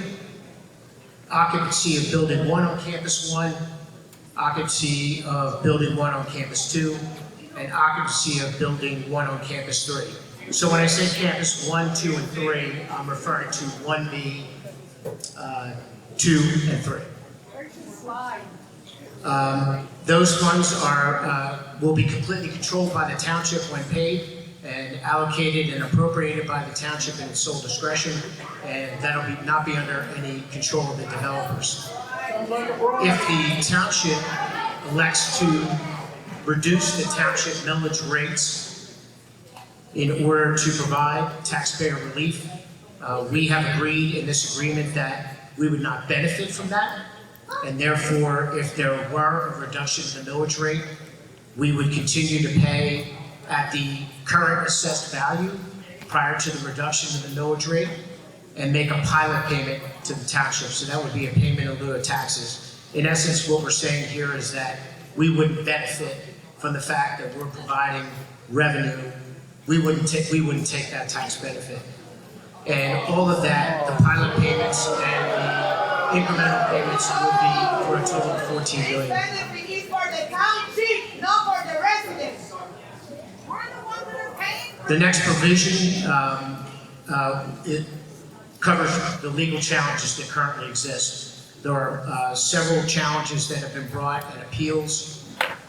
And so while those appeals and challenges are outstanding, the payments that will be made under the community benefit agreement are going to be paid into an escrow fund. And once those legal proceedings are resolved, then they'll be released to the township. And then there's a default provision basically, if we're in default, you have the right, obviously, to sue us, and we would have to pay any attorney fees, for that. This is a binding agreement, and then it's also a document that is binding on our successors and assigns. So for whatever reason, if we no longer are in control of this property, this will still be a binding agreement over the next 5 years. Let's go, baby. So that's the community benefits agreement. Any questions? What's the benefit?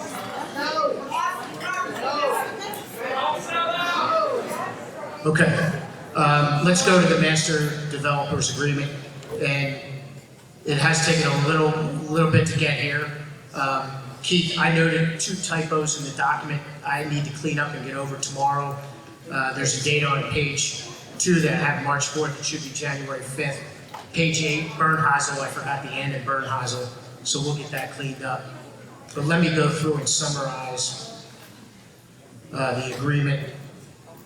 So as part of the overall development, there are what's defined in the document, required improvements that must be done on the property. And they must be done in the next 4 years. And those improvements including a right turn lane off of Country Club Road onto 11 and 15, repair and maintenance of Country Club Road during construction, and then a complete and full rebuild of Country Club Road when construction is complete. So let me talk about the right turn lane.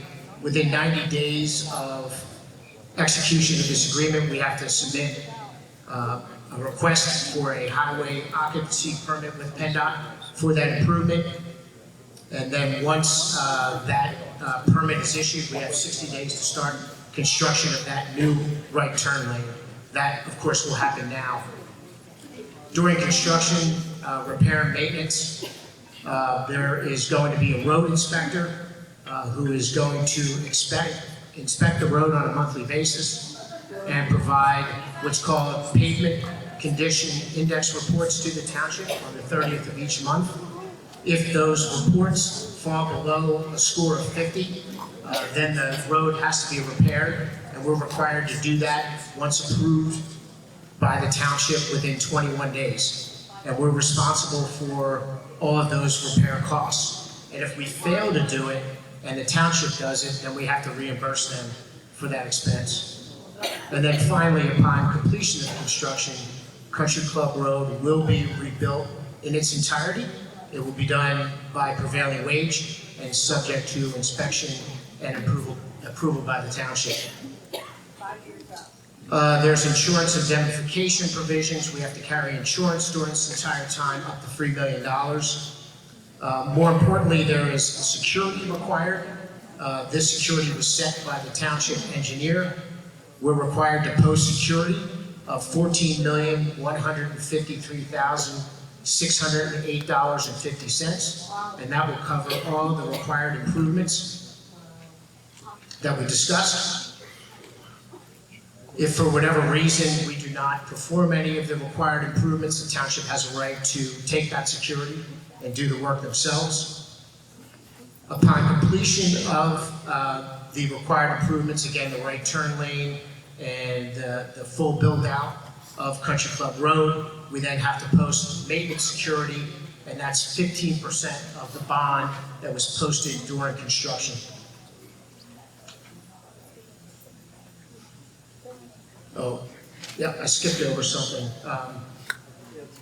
So that bond amount has to be posted prior to recordation of the subdivision plan.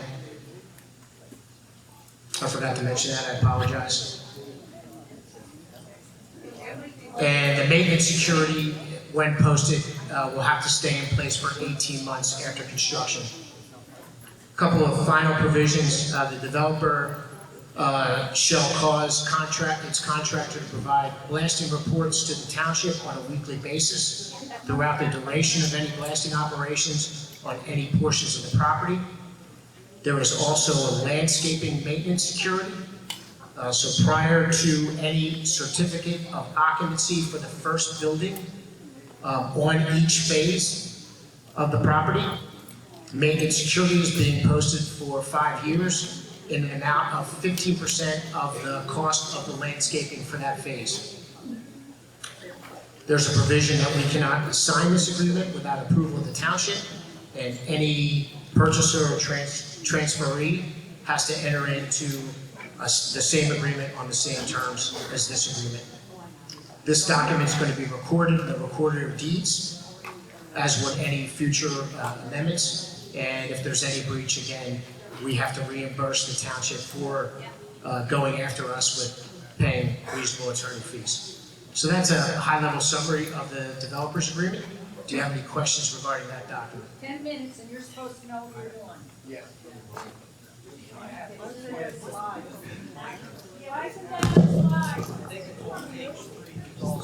Take a picture of it. All these. On page 3, there's a date there that needs to be agreed upon. It's in the whereas clause that talks about whereas regardless of the timing or recordation of any approved future development plan, financial security for the estimated rebuilding of the entire Country Club Road upon completion of construction shall be provided by the developer on or before, in this document, the last document that was given us, it says July 15th, right, 2026. So right. That has to be changed. No. Why isn't this being projected? Why can't we see this? Thank you. Why can't we see these notes and numbers? Why don't we have paper? This is currently a draft document. It's not in its final form yet. That's what we're discussing tonight. You do everything wrong. You don't follow the agenda. Excuse me, Dr. Nieder, would there be any opportunity for public review of any draft prior to a final vote on that agreement? Or would this be the only opportunity to comment on an agreement we have not seen? Yes, we're discussing this in a public forum. This will be the only opportunity. Right. So we can't, is there any copy of that agreement with its contents that the public can review to provide meaningful public comment? So Keith, maybe we'll put a provision that says that we'll post that prior to the recordation of the subdivision plan, because we can't record the subdivision plan until we post the security. So we'll use that as the date instead of the July 15th. Okay. I'll make that change as well too. He was asking a question. Here are people right. This is the disrespect that these people have been upset about this entire time. So listen, you always do whatever you want. Do you have any other questions on the master development agreement? The Americans with Disabilities Act requires that you can visibly hear something in case somebody is deaf. Do you have any visible thing that people can see? Can't see this. Can't even read it. Dr. Nieder don't care.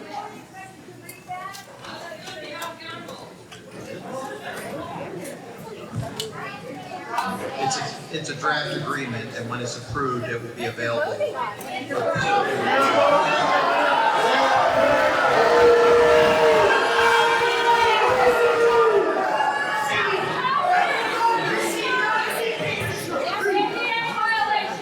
So if we could go to the First Amendment to Developers Agreement and review that, please. Yes. The First Amendment to the Developers Agreement applies to Phase 1B and the required improvements for Phase 1B. Again, that has to be completed within 4 years. Those improvements require a bond as well too. That bond amount is $21,751,790.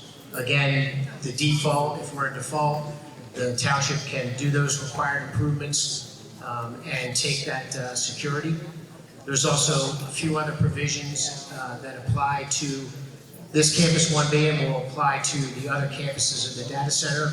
There's a water capacity limitation.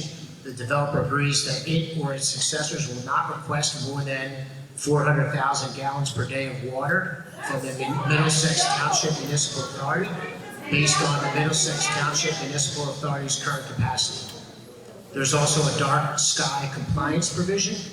All outdoor illumination installed and maintained by the developer on the property shall be dark sky compliant. This requirement does not apply to the utility easement areas because they're controlled by PP&L, just to be clear. Again, we cannot assign, transfer, or delegate this without approval of the township, and any transferee would have to accept these provisions as well too. And of course, when we're in default, you can seek reasonable attorney's fees for us if you have to enforce this agreement. So this kind of tracks with the master's development agreement, but just applies and essentially sets forth the security for phase 1B. We want to see the sewer and water allocation agreement. The MTA have that. Do you have any questions regarding the First Amendment? Everybody know what is that agreement? Water and sewer allocation agreement. Where's that agreement? Don't look at me like that, because you denied in right to know, and you said the Rotary don't have authority for signing that agreement. What about where Peter Lusardi? He have authority for signing that, and you say in the right to know that you know that the MTA don't have that agreement. If that agreement doesn't exist, Pax One can do anything. Yeah, that's right.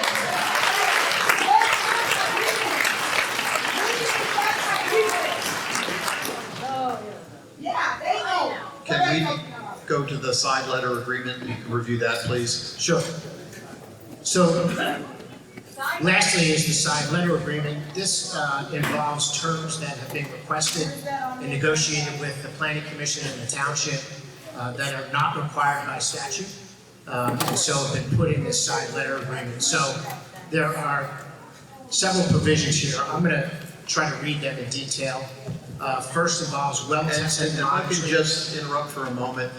I know these are things that we have provided you within the last 2 weeks based on concerns that we have appropriate monitoring moving forward. And I think that's a lot of the reason why the master development agreement was delayed. I think the initial portion of it with stormwater management, O&M, as well as the Country Club Road maintenance, that's been pretty well fleshed out by the attorneys for some time.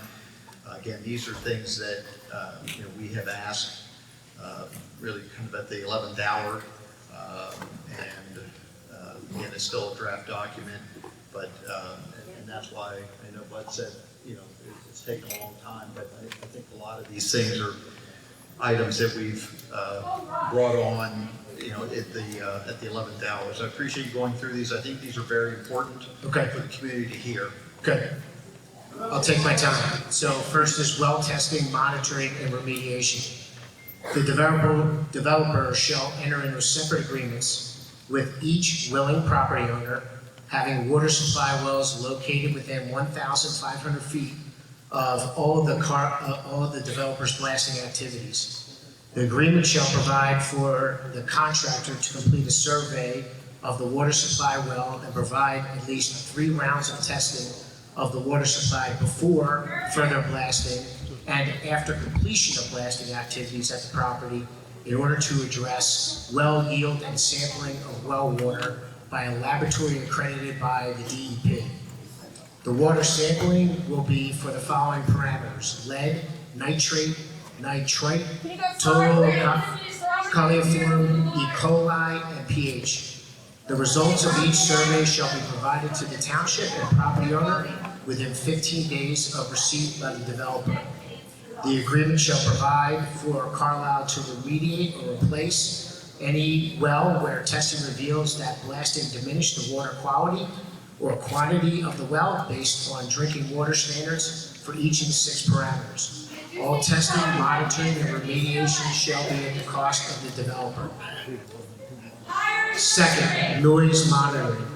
For the period of 24 months following completion of construction, developer agrees to monitor noise levels along the property line at locations approved by the township engineer or the township's consultant to confirm that the noise generated by the development is no greater than 70 dBA on average, measured over a 15-minute interval.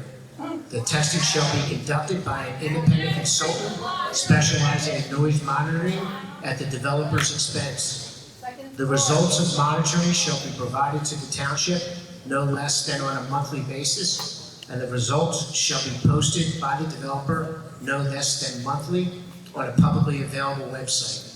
In the event the testing reveals that noise from the development exceeds that threshold, the developer shall notify the township of the same and shall promptly remedy deficiency through additional sound attenuation until compliance is achieved. Next provision. Ambient.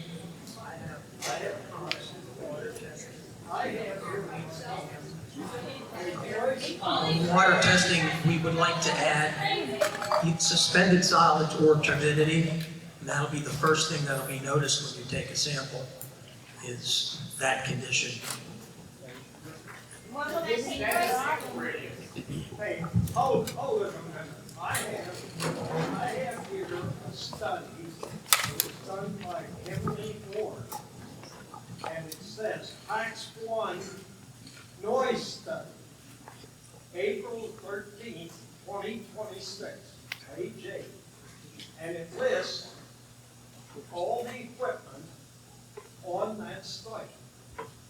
It also lists the location where that equipment is. It also lists the total quantity, numbers of those pieces of equipment, and the decibel readings. There's one here, whatever rooftop unit RTU1 is, I have no idea, but it's putting out 100 decibels. Unacceptable. Okay. Outside area, outside inlet louvers, the direct and air. The decibel reading on that is 73 decibels. And I could go on down through this list. Generator yard. The generator yard, and there's 566 units there. The decibel reading is 65 decibels. But we're looking at 566 units. So, there's one other one here that really blows my mind. The outside air inlet louvers for direct air handling units. Now, it says each building, or each side has 14 of those. There's a total 1,096 of those units on this. The decibel readings are 77 decibels. That sounds to me like an awful lot of noise coming from this. Yeah, let me address 2 points on the noise. One related to the developers agreement, and then if I could address some of the gentleman's comments. Related to the developers agreement, the sound section, there's language about monitoring around the perimeter for sound and ensuring that it's below 70 decibels on average. I think we should introduce a time component to the on average. It should be either 1 minute or 5 minutes, so that it's not a 60-minute or something longer than that, to make sure that we really capture the peaks and valleys of the noise. Also, Mike, it does say measured over a 15-minute interval. Yeah, I think I would prefer a 1 or a 5. A 1 or a 5? Yeah. Okay.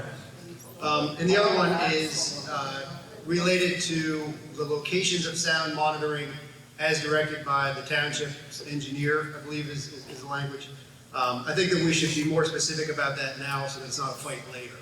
And I would recommend the same interval that's used in the model, which is a 250-foot interval. That's fine. Okay, thank you. To the comments about the noise in the study. The noise I think that you're referencing is at the point of generation, so at the equipment. The township ordinance regulates sound at the property boundary. So any distance between the equipment and the property boundary, the sound will dissipate. Okay. Is one factor. Go along with that, except for one thing. What if a lot of this equipment is running at one time? Yes. Understood. The sound model, I totaled all the decibel readings that's on the sheet. yeah. The total comes out to 966 decibels. Sound, the decibel is a logarithmic scale. So when we go up, if you go from say 40 decibels to 50 decibels, that's not a 25% increase, that's a tenfold increase. So it's not a matter of simply adding together how much each of them generate. It's a power of 10, it's an exponential scale, decibels. We did insist the developer's consultant did model a condition in which the power is out and all generators are running in order to generate their sound numbers in the model. So I think that decibel, that logarithmic scale is very counterintuitive, but that's the reason why the numbers, when you just add them, straight arithmetic, don't match what the model predicts. So you're saying we can't add all the decibel readings together? Correct. Well, wait a minute, that confuses me. It's confusing. Decibels in the logarithmic scale is confusing. You go to a racetrack and one car is sitting in the pit with the engine running, okay, that's okay. But when they get 30 cars out there on the track going around, it makes a lot of noise. Sure. So this equipment. We're going to take a 10-minute recess. I need to attend to the solicitor who's not feeling well. 10-minute recess, please. Guys, show them a little grace.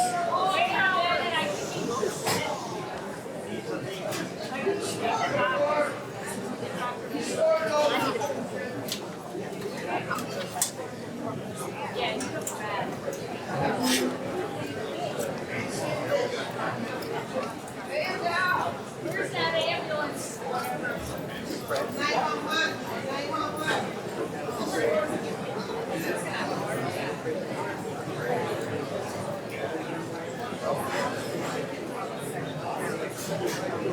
You can pull the curtain so everybody can't see him.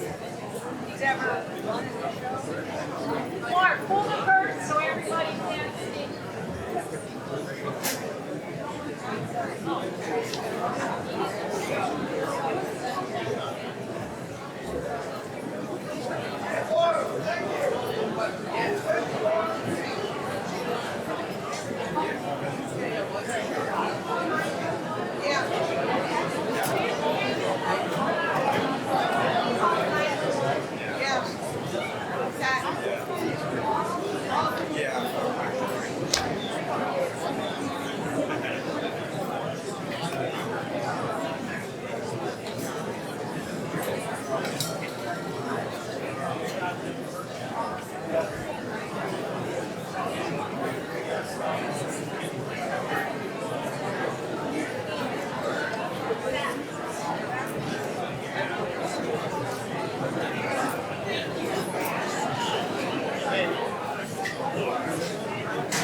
Folks, please bear with us. We'll let you know what's going on. All of our health guys, hey! This is a very serious situation. Please get down. I understand that, sorry.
No, because if you would have elbowed me in my booty, I wouldn't be okay. I didn't know if I was gonna have to go to the shade. They had several medical people already, so. And I left my license expired, so. Yeah, no. I have to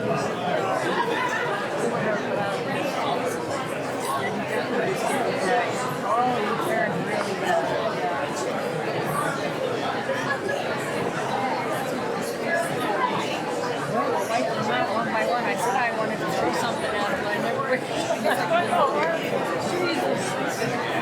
He knows that it's hot up there. He does have a jacket and tie.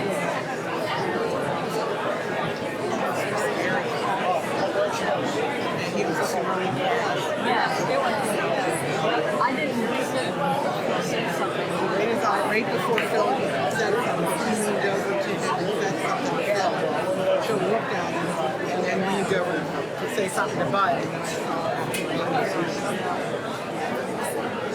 I mean, we don't realize how much pressure, even though I know it feels like us against them, they're still people and they're still, you know, they're still trying to make a decision. Oh, my buddy was just here. He left like 5 minutes ago.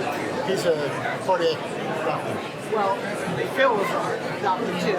Yeah, He's a good doctor. He was the internist. I didn't think. As a physician.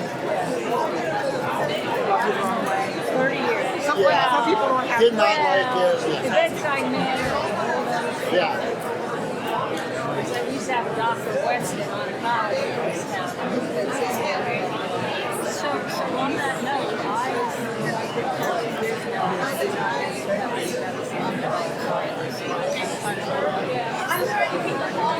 I go to Wellspring.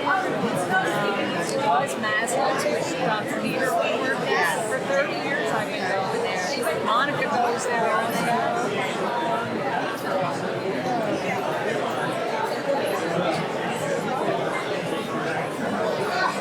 The old it's a collective. It's downtown. Yeah. See, they switched to Wellspring, but still in their same old office. We have quite a few days. I find that if you have an issue, when you walk in. They're coming from the door in the back on the right. Yeah, let's make sure they can come through here. Okay. Over there! We're coming from over there. So stay over here. What are we up to?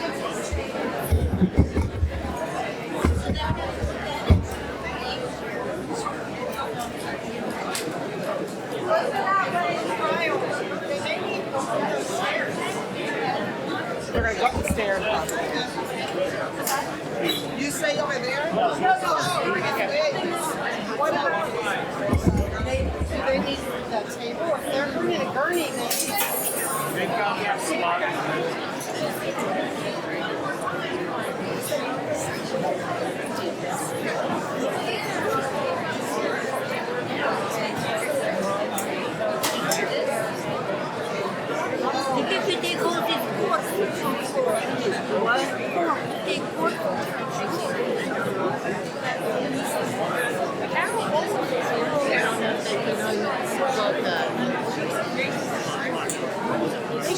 tell everyone to leave.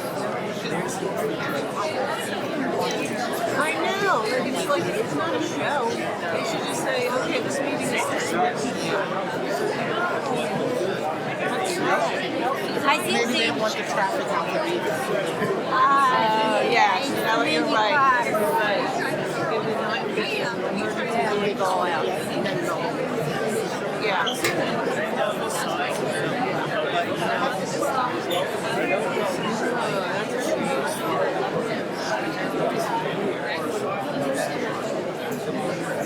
Well, the Richter scale is also the size of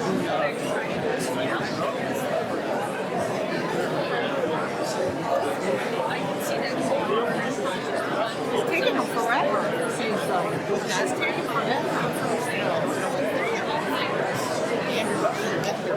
That's where I've got come from. Could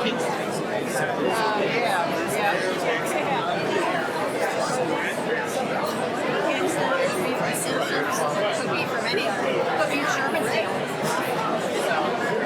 If it's, the others are busy, then we can move Shermansdale. You gotta put that amount.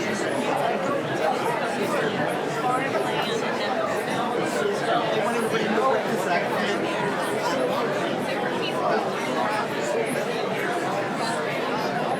I will need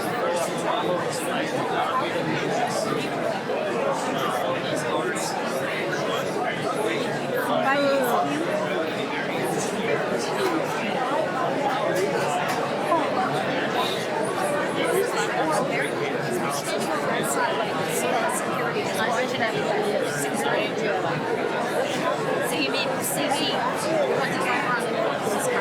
Because the other guy kept staring at her. Actually staring at her, trying to read. I think it says Middlesex Township police officer. And he just kept staring.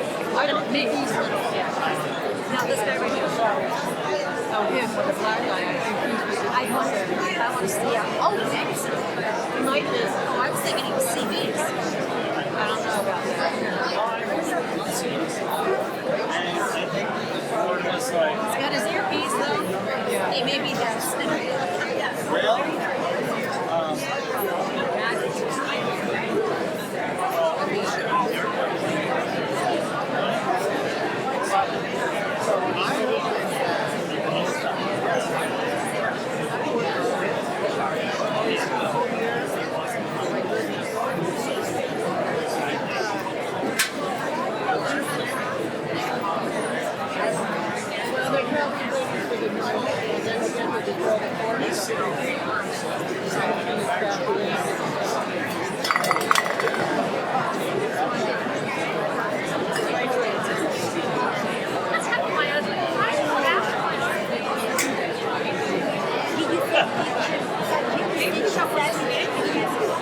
I was going to do a list of, she saw you, like, you were in my picture. I'll send you it.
call you and I never got to. What? Oh, is it? Okay, nice. And I don't know if Trish's still here, but you actually saw it. Yeah. No, she didn't tell me. Where are you moving to? Oh, is that the one? It's near Costco. Behind that road, Head Road, right? Oh, that's nice back there. Yeah, I don't blame them. Right? The sunrise. Okay, I'll help you going.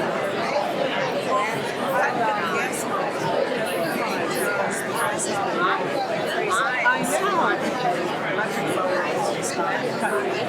Okay. So I never said that. No.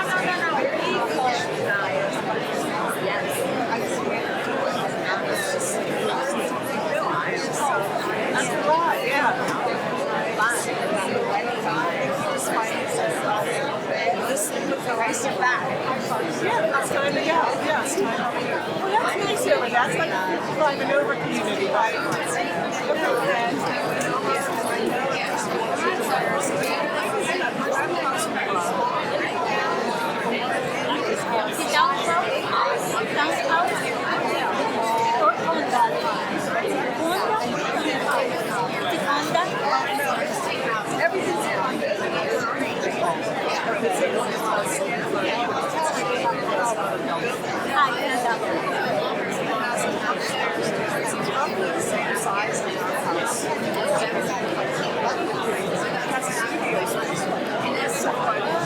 It's perfect. And then grass and all there too, right? All your grass and yes, I do remember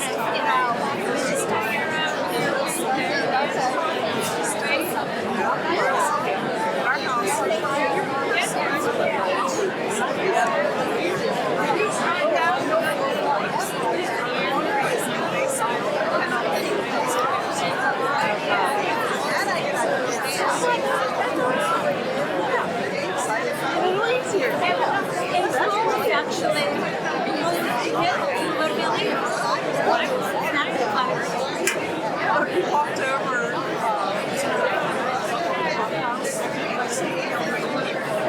like they were having a little wine party there. So we had to be able to get in because the door was propped open. So we went in and somebody like yelled at me and we were walking. So that's nice.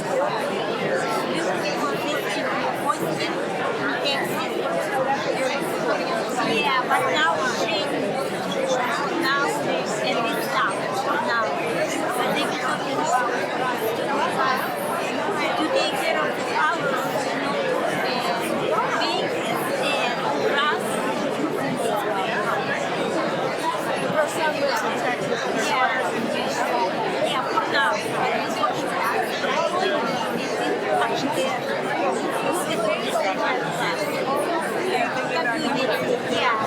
Yeah, I think so. Did you tell her about it?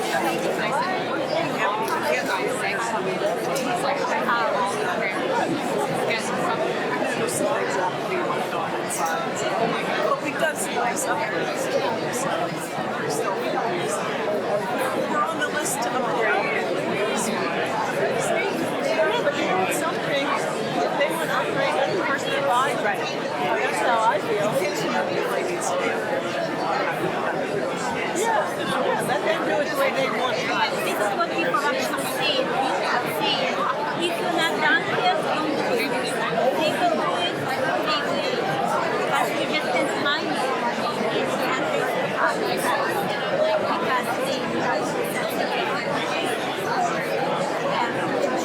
well, that's good. Good luck with it. Oh, you're going to be 2 miles from Costco. Oh, my goodness. I do like Costco. Yeah. And we're no further from our daughters. Oh, where does she live at? She's in Harrison. That's pretty close, yeah.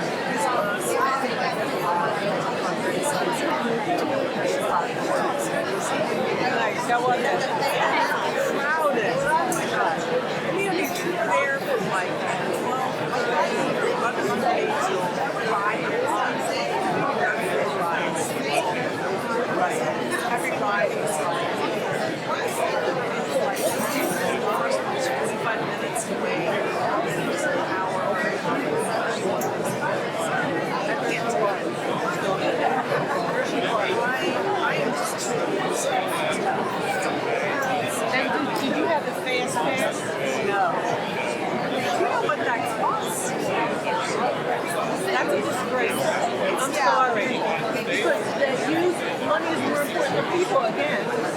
like your chocolate just hang there forever. Per person? No. In addition to our regular basket.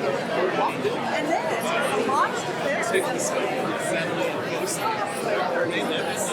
I can't believe all the people that pay for that.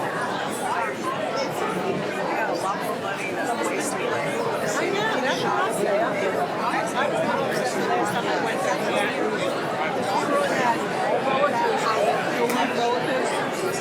And they kept performing that. And we're seeing her, I'm like, hello. I think that's the roller coaster. Buying fast pass. We need to make sure there's a vote tonight, so if you're able to stick around, please stick around. Yeah. Not Yeah. no, default, yes. No vote to default, yes. Oh, I guess they got it out. I didn't even see 911 come in.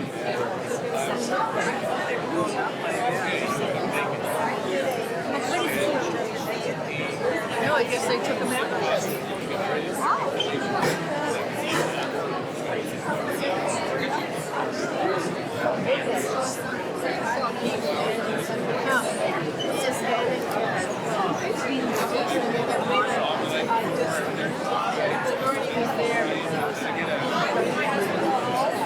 No, he didn't go home. He's here somewhere, I'm sure. I think I'll call him Saturday. All right. Well, if I don't see you. Oh, thank you.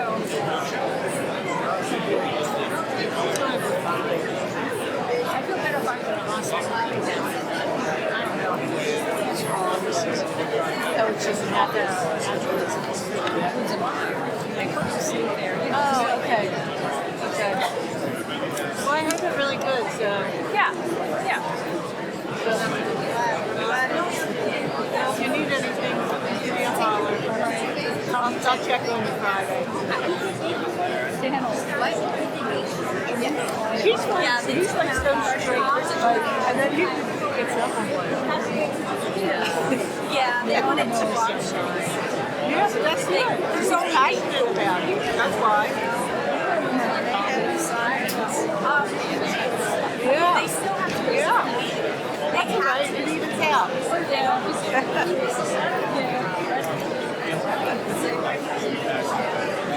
Michelle, you're right, he's Debs. What? He is Debs. He's just standing there. So he just looks like this.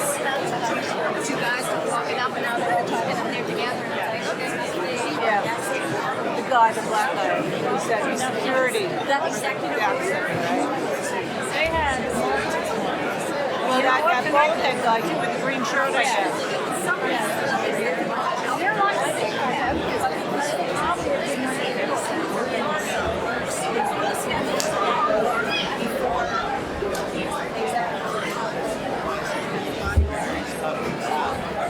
Yeah. If you're doing something with me, first I should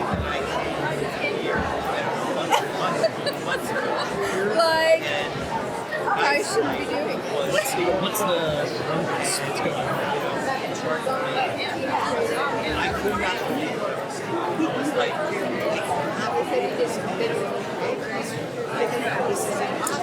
It was on this radio. It was in Trustman State.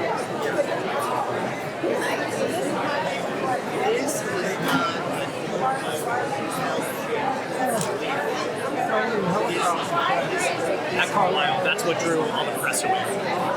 Yeah, there was one fatality earlier.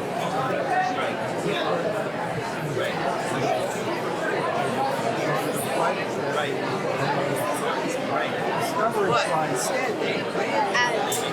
Where do they do that? At 7:30. Okay. Right?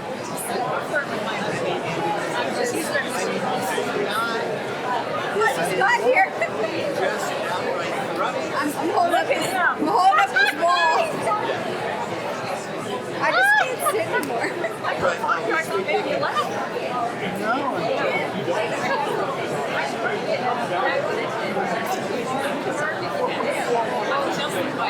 Wow.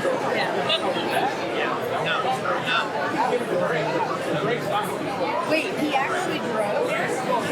Or no?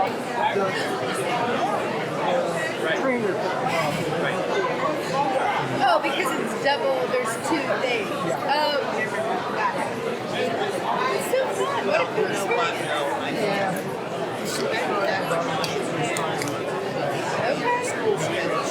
Where does that, my dad, like, goes back and forth to Florida and Daytona, and what's that, Embry-Riddle down there? They're great. Yeah. And my friend Aaron Hutton, I went to school. He actually lives over in Harrisburg, but he went to school down there and got a job right away. Does really well. So there you go. Okay, here's what just take it.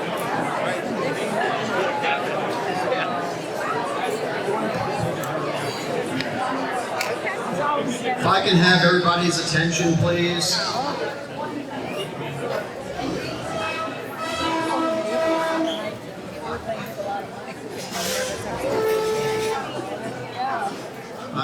I'm certainly,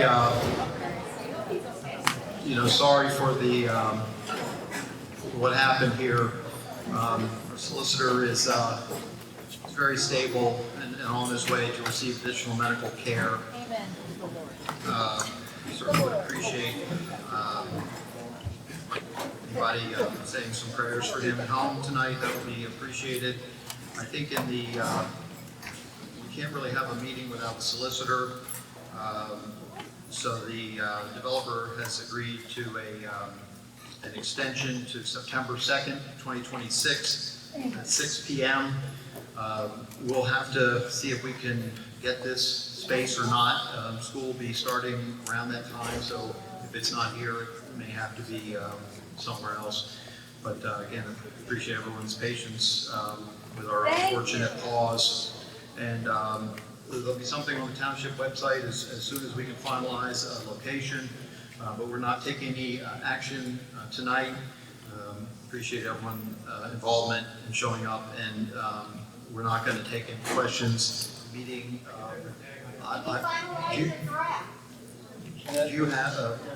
I have a motion to adjourn the meeting? I'll second. All those in favor? Aye. Meeting adjourned.